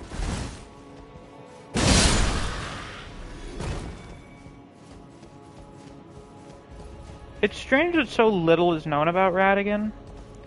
given that he was probably Elden Lord for longer than Godfrey. If you think about it, really.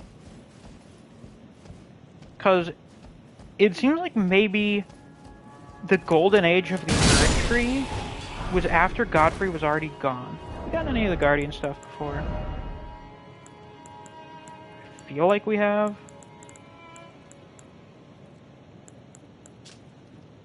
In accordance with an ancient pact with the Erd Tree, it said that their deaths led not to destruction, but instead to renewed eternal life as Guardian. So yeah, they made some kind of pact with the Erd Tree somehow. Like it's some sort of warlock patron. I mean, maybe theoretically it could be, but, you know. Anyway. What's around here? That is the question.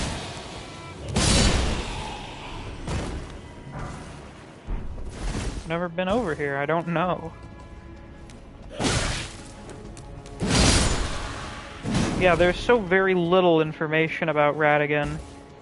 I mean, imagine for the people in the capital, it's just like, oh yeah, Godfrey and his guys, they're out of here. Anyway, say hello to my new husband Radigan. Oh, okay, I guess. Alright. Cool. Must have been kind of a strange experience.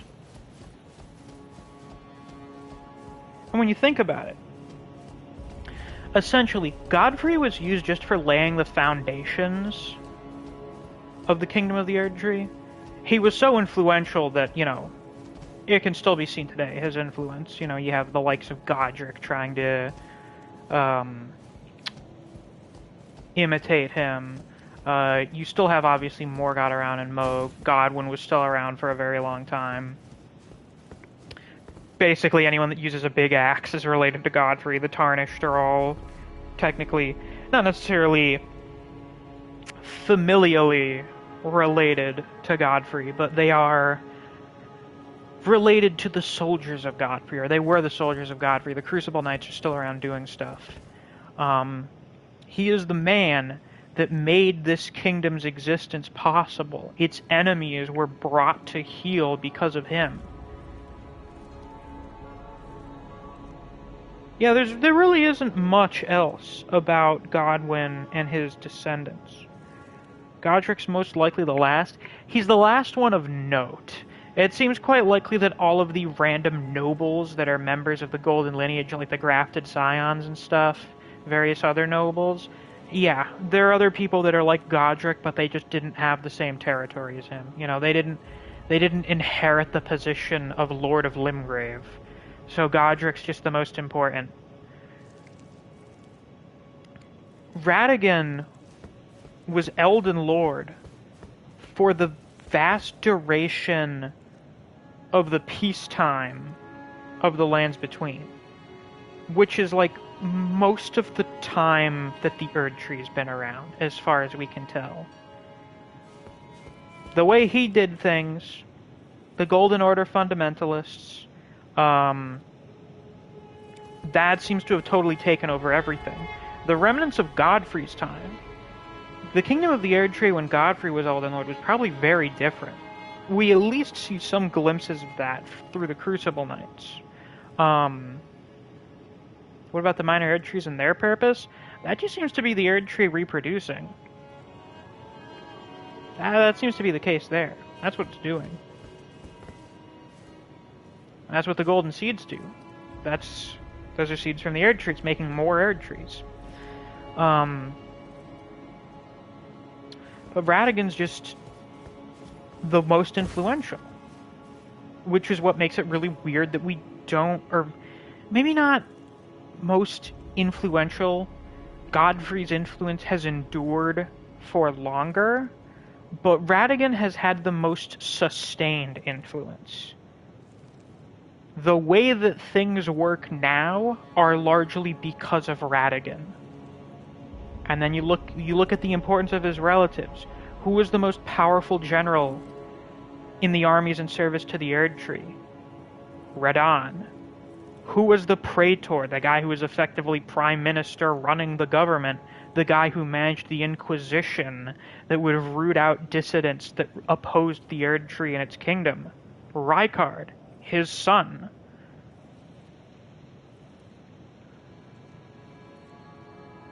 He is in the modern day. Oh, that, yeah, and you know, Mikola and Melania, they're his children. In our modern time here, Radigan is far and away more important than Godfrey, far more influential, but we know next to nothing about him. That is incredibly strange. Is it not? It's strange how little he's referenced relative to Godfrey. Maybe that's because he's a peacetime leader. You know, Godfrey, he was out fighting battles, leading wars. He had a million different feats of strength and heroism to his name. With Radigan, he's just here. Things are just chill. They're chilling. So you don't even really think about Radigan. And maybe that's kind of the point. That's probably the point with Radigan. Radigan was someone that would just try to make everything nice and quiet, and he would do whatever he was told. That seemed to be the reason Radigan was chosen among being descended from the giants. Other than that. And probably the fact that he brought peace in Liurnia, Marika was like, yeah, do that here. Do that. But speaking of the influence of Elden Lords,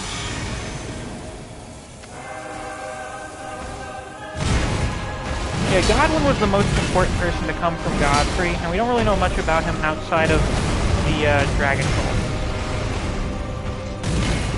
Everyone else is very shaded in mystery. Morgoth, you know. Speaking of Morgoth, most bosses do not aggro. You know, the boss it doesn't have its aggro activated until you walk into their boss arena. The exception is here with the Lord's Apparition, whose aggro is activated when you either start fighting or kill Margit. All the way back in Stormwind. Isn't that interesting? So, I think that pretty much confirms this is a projection of Godfrey. You know, wouldn't it be really interesting, and this is just like total speculation, if the grace that Morgoth was given to protect the Earth Tree was actually the grace from Godfrey and the Carnage? Wouldn't that be really interesting, especially considering his immense disdain for the Carnage?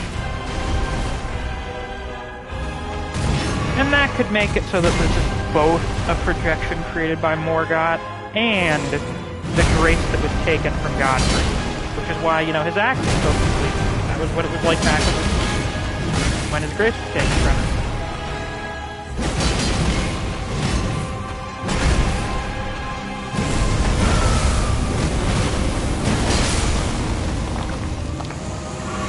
You know, that's just a little taste of what we'll get later.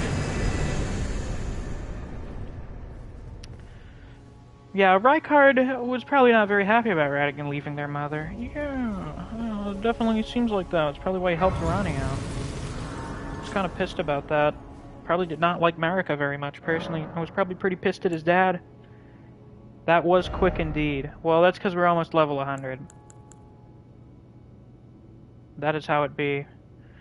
I just remembered there is another weapon I also kind of want to use.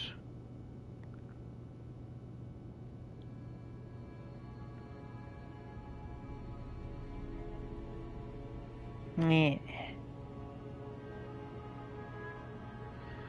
We need to invest in various stats for this. Fuck.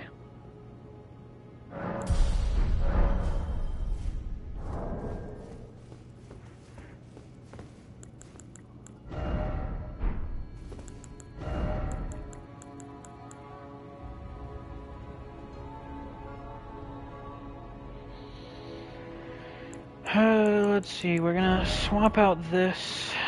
Actually, no, we'll keep using this for now. What does this change my dex to? 33. And then what do I need for this? 35, great. It's a lot of arcane. We may, maybe, do a bit of respecking. Not sure. Yeah, I know where to get the Golden Order book, don't worry. Don't you worry about that.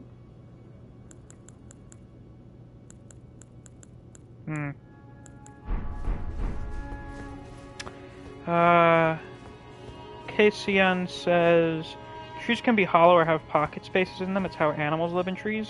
Yeah, that's a really good point. That explains why the Erd tree is partially hollow.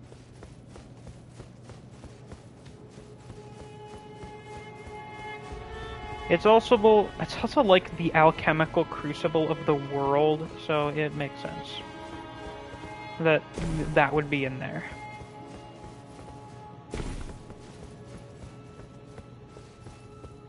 Because, you know, Elden Ring takes an awful lot of inspiration from alchemy. Crucible, the Divine Rebus, especially the Divine Rebus, the Elden Beast kind of being the dragon. What's the lore behind the giant bats? I don't remember. I'm not really sure. I don't know, they're wildlife. Try incantation, therefore be wary of lovable sword. Of course. Liar ahead. Oh, I don't believe it. Oh, I don't believe it. Alamora, I don't believe it.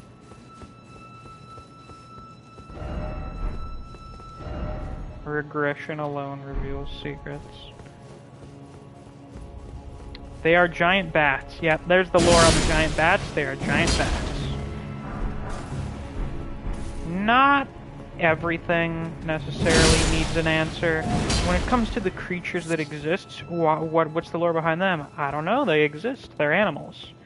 What's the lore behind the bears existing? Not the rune bears, just the normal bears.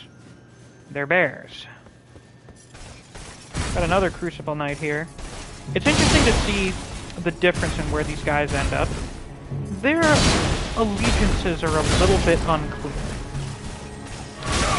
First off, they are part of an era in time and a group of people that America has effectively erased. Or at least did for a time. The Crucible, Godfrey, those sorts of things. Those are gone. But these guys are still here. And we have two of these ones here in Leyndell. It is interesting, though, that we only see the 3 Crucible Knights here in Leyndell. We don't see the Axe ones. Maybe that's because they're still loyal to, like, the Erd Tree and shit.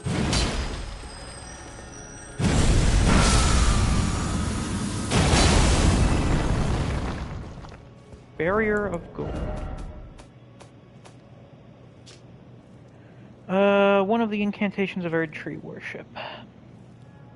Greatly increases magic damage negation for the caster and nearby allies. Hold to continue praying and delay activation. This incantation was used by the champions of the Erd Tree and the First and Second Liurnian Wars, during which the red-haired Radigan joined the heroes' ranks. So he wasn't there the whole time. That was when he showed up.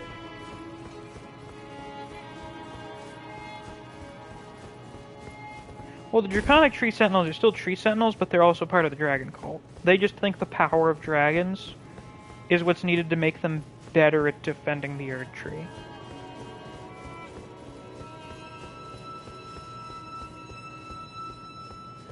Now, did he join during the first or second? Because with the way that's written, it almost sounds like, oh yeah, the champions were there during the first... No. His victory burns as bright as his red hair in the First Liurnian War. So he's there then. But doesn't that suggest that he wasn't involved in the war against the Giants?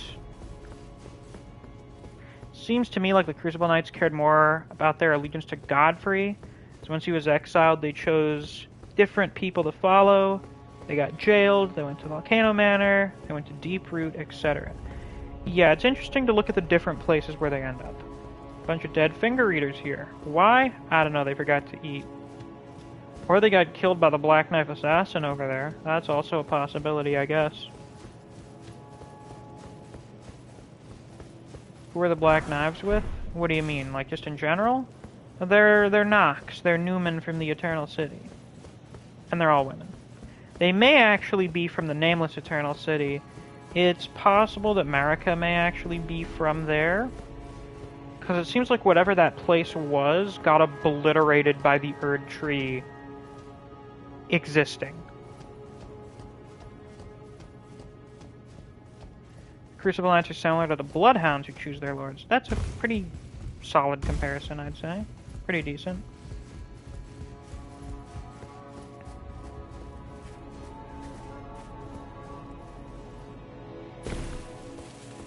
So you got the one in Stormhill.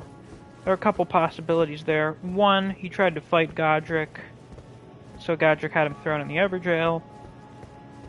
Two, maybe he helped Godric, and for that he got thrown into the Everjail. Maybe he was around even before Godric, and it was from when Godfrey conquered Stormvale. Who knows? Yeah, the Erd Tree's roots destroyed the Nameless Eternal City. Erd Tree bow. So many items. Every time I'm just in awe. Longbow featuring Erd Tree styling. In times of old, when faith and battle went hand in hand, this weapon was created in tandem with the golden arrow. Scales all arrow damage with faith, revealing its true worth when used with holy infused arrows. Back when faith and battle went hand in hand. So back when Godfrey was Elden Lord. Maybe. Probably. Because that seemed to be the whole thing. Everyone was big on being fucking warriors. Times of war. You're faithful to the Erd Tree, you believe in the Erd Tree, then fight for it.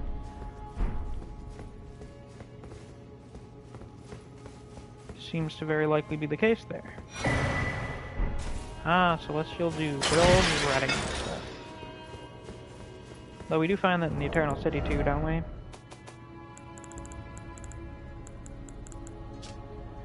From the Eternal City, known as a Knight Tier. What is that doing here? Well, I mean, I suppose Radigan took it with him.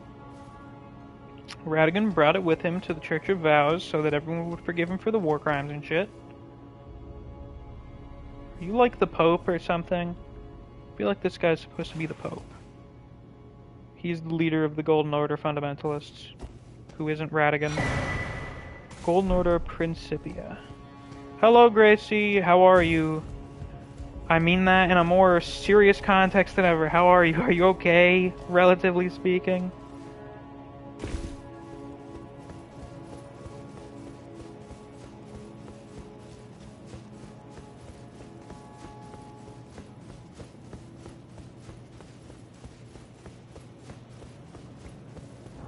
Let's take a look at that thing. Golden Order Principia. Prayer Book of the Golden Order Fundamentalists, a dense and complex academic treatise that contains the Order's fundamental principles. Can be given to a learned cleric to gain access to the following incantations. Radigan's Rings of Light, Law of Regression. It is Gold Mask time. Kayshawn says, honestly, I'm still confused. Are Radigan and Marika twins or the same being that was split apart? Neither, in my personal opinion. I think Radigan was his own person descended from the Giants. That Marika chose to be her new king consort, and they ended up merging, probably maybe for the purpose of creating an Empyrean heir. Sorry for worrying everyone. I'm currently waiting for the MRI. They keep me pretty drugged up, so I've slept better than I have in a very long time. Well, that's relatively good. That's relatively good. Hope I'll be released today, but we'll see. Hopefully. Either the same being or two people who fused into one. I invest most heavily into the latter, because otherwise there is a lot of shit that makes no sense whatsoever. No sense. I suppose we're just going to be running back and forth, huh? Marika and Radigan are the opposites of D and his brother. You know what? That's true. One soul for two bodies versus two souls for one body. And whenever one of the souls takes over, they transform.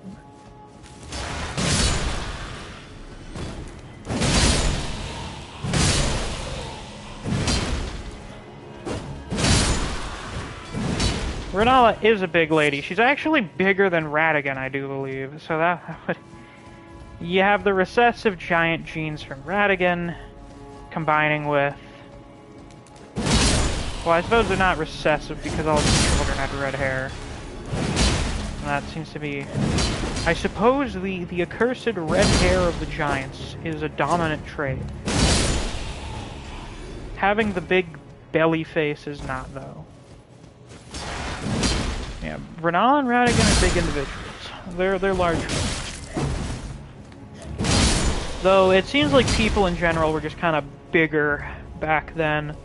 Godfrey is supposedly a human being, but is like 12 feet tall. His Crucible Knights, presumably all also human. Also all like 10 feet tall. Yeah, they're more in the range of 8. They're still fucking big.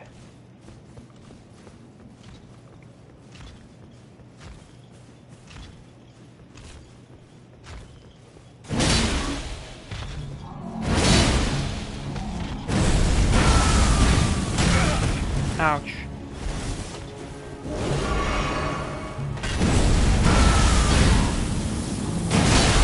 Get owned. Idiot.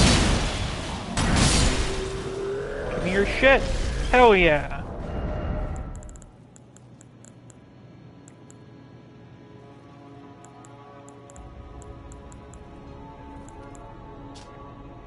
Radigan definitely got tired of her cone hat. I don't think he liked the cone hat. He did not like the banana hat. Great axe designed for gladiatorial combat, used by duelists who were exiled from the Colosseum. A weapon reserved for duelist champions, the charge attack is particularly ferocious. Well, isn't that interesting? Godfrey and other big humans were blessed by the primordial crucible, or the primordial energies. That makes sense. That would make sense, you know, we're more bestial back then. Godfrey's certainly a beast in his own right.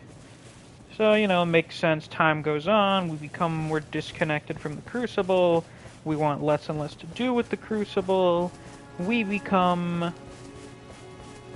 not as cool. We become smaller, weaker. Are these guys also praying with Gold Mask? Are they also Gold Mask fanboys? Is that because Malenia and Mikola are not big like the others? You know, that makes sense. That actually makes a lot of sense. I think, I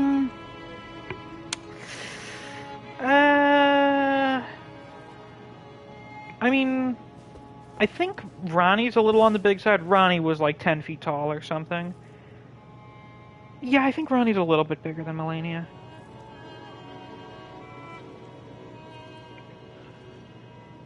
All this, or they didn't care, they just made some big and some normal amount. Well, I believe FromSoft games tend to subscribe to the whole size equals authority thing. The bigger you are, the more imposing you are, the more stature you have. Oh, was that? Yes, the master. And after coming all this way, why now, of all times? Here.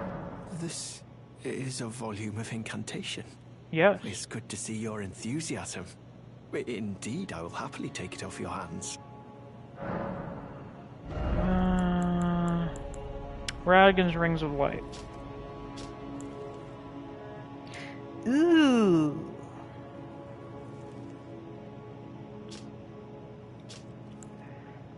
Yuck.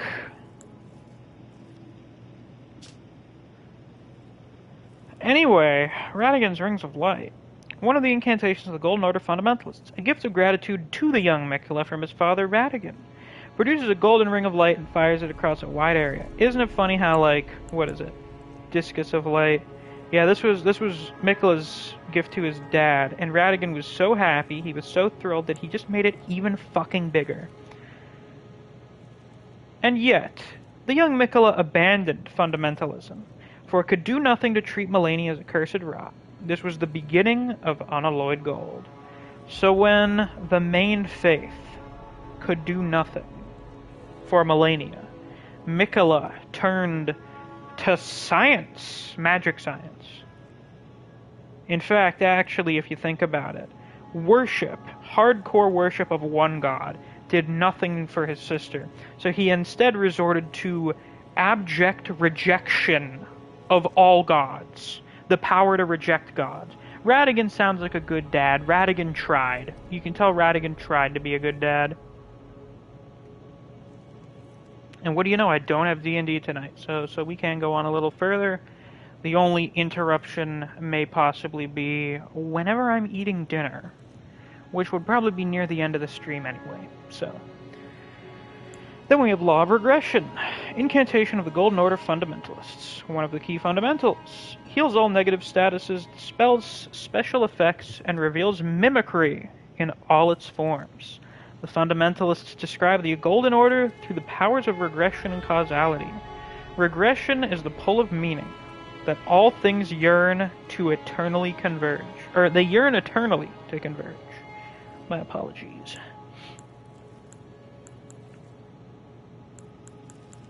We have a couple other fundamentalist things that we can get from D's bell bearing.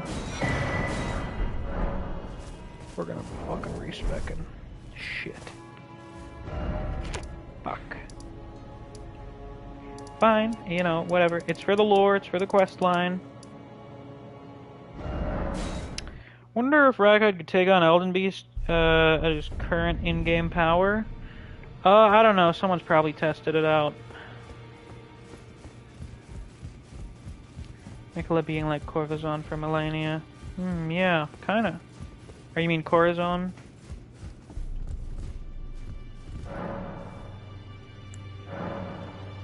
D's. Litany of Proper Death.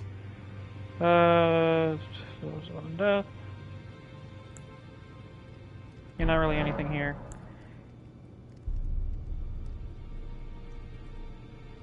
Mikola's egg is surprisingly almost like he's aging and changing his body. That's probably why the Rotary is entirely young and his body is aged.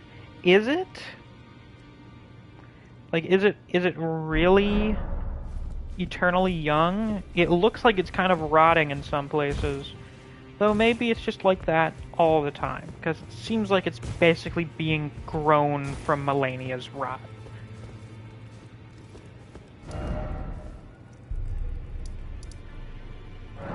But anyway, we gotta pay a visit to Renala.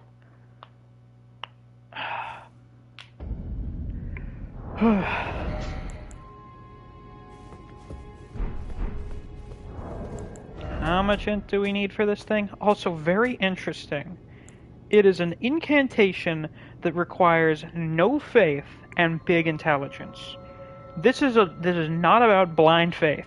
This is about being intelligent. It is a thinking-based incantation.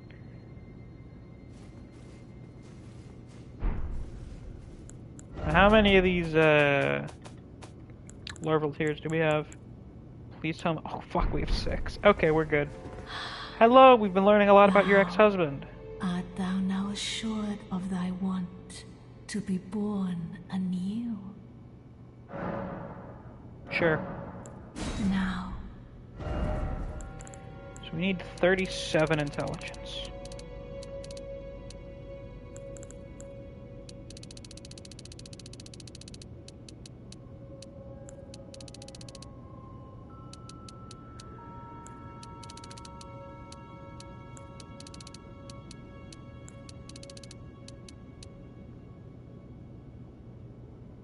Based.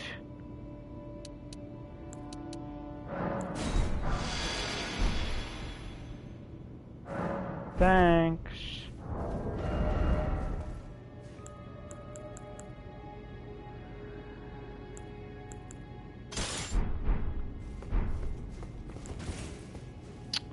So. Oh, hello, show off. Memorize this spell. Law of Regression. We go back to the Erdtree Sanctuary.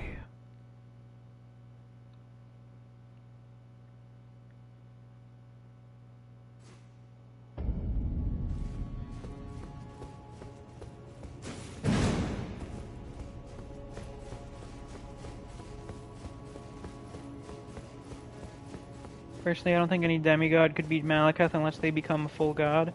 that seems to be the case. I mean, Malekith's one of the few bosses that can beat Malenia when they put him up against each other. So, dude's cracked. Dude's ridiculous. That's why all of the demigods feared him. All of them. Name literally meant death of the demigod.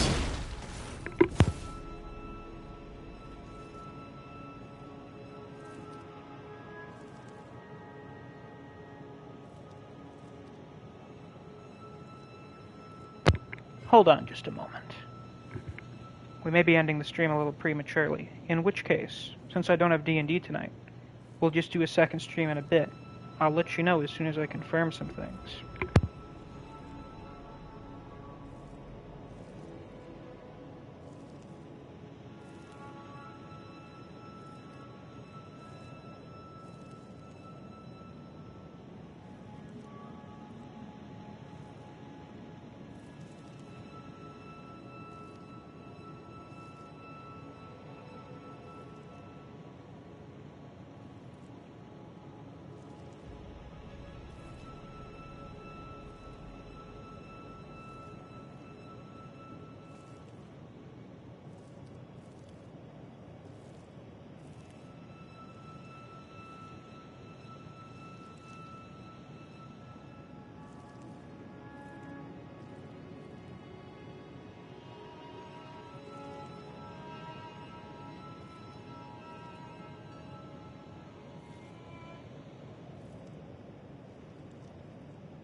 Alright, let's see here.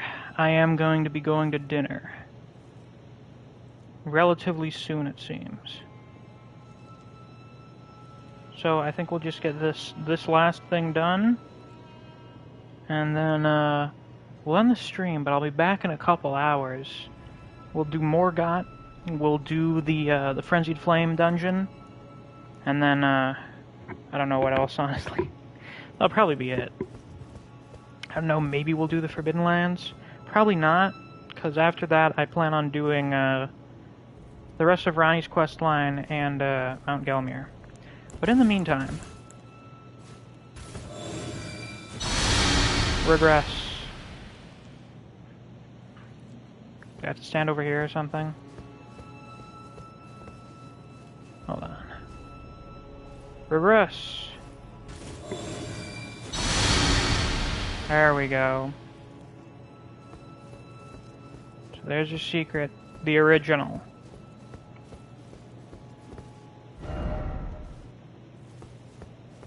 Does the message back there change? I think it does. Radigan is Marika. I love Regression. Don't you love Regression? I'm a big fan of Regression. I love regressing and shit. It's great. Really wish there was a site of grace over here. That would be convenient.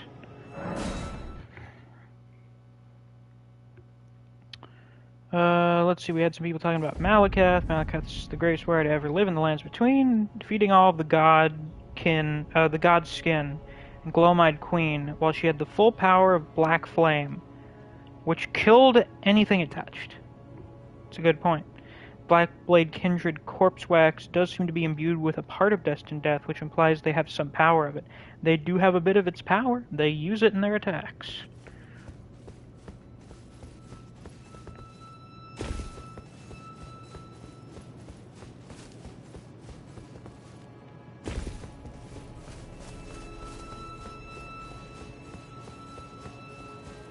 Please tell me I can still use this wonderful thing of mine. Wherever it is.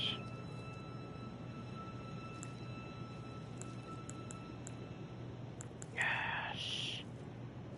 Good. We'll use that. That's a special tool we'll use later so that a boss can last longer. We are intentionally nerfing ourselves for the Morgott fight. The Envoy Horns are very pleasant to listen to. I guess it depends on your opinion about, high-pitched noises. Are you gonna notice me? Good man. Good man.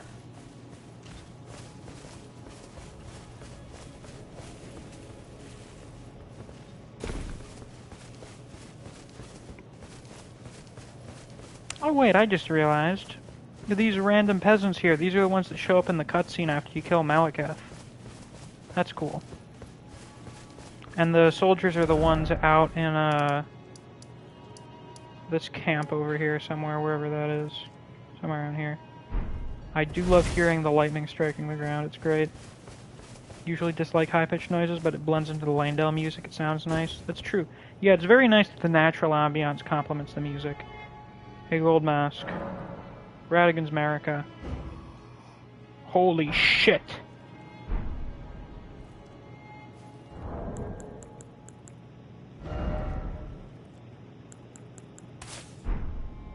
It all makes sense now. I understand everything. I've achieved enlightenment. The Gold Mask gasp, his only dialogue. He made a fucking noise. What on earth did you do to the Master? Well, not that I'm complaining. I mean, he's in the same exact pose. But... again, resuming his cogitation. More than good enough for me. I haven't the words to thank you. Yeah, I told him so I'd like to Radigan's pass this on Marika. to you instead. What? A glimpse into the heart of the Golden Order. Documented by yours truly. To think that Radigan was Marika herself. Or at least, such is all I can interpret from the rhythm and calculus of his finger. How would such a thing They are have the been same possible, now. I wonder. Sadly, I cannot comprehend it myself. Do you have a fuller understanding of the matter? Oh... I suppose Radigan stopped Either way, being Elden Lord I can whenever he continue fused with my documentation. Marika. Because then he wasn't Truth, Marika's it matters consort very little anymore, he was whether I literally understand the Master's Marika. thoughts or not. I am merely his scribe. It is my sole and unwavering purpose.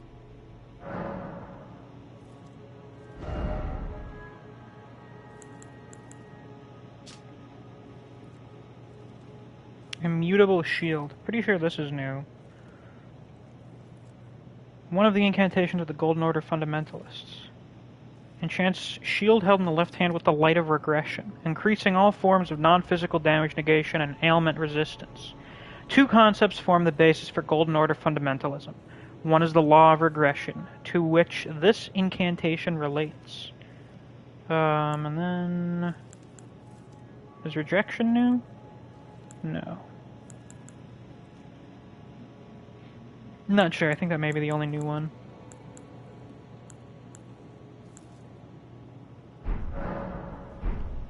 Further study of indeed, Nah, I'm good. So, considering I have to leave soon, let me just check how soon exactly, if I can get a grasp. Very soon, I do believe.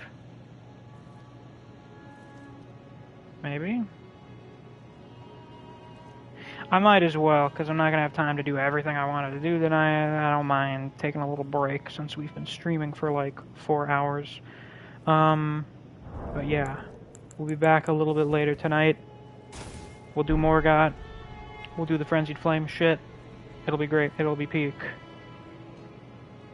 So thank you all for watching. I hope you enjoyed. Be sure to tune back in later tonight when we get back to business. Until then, I'll see you guys around. Take care. Bye-bye.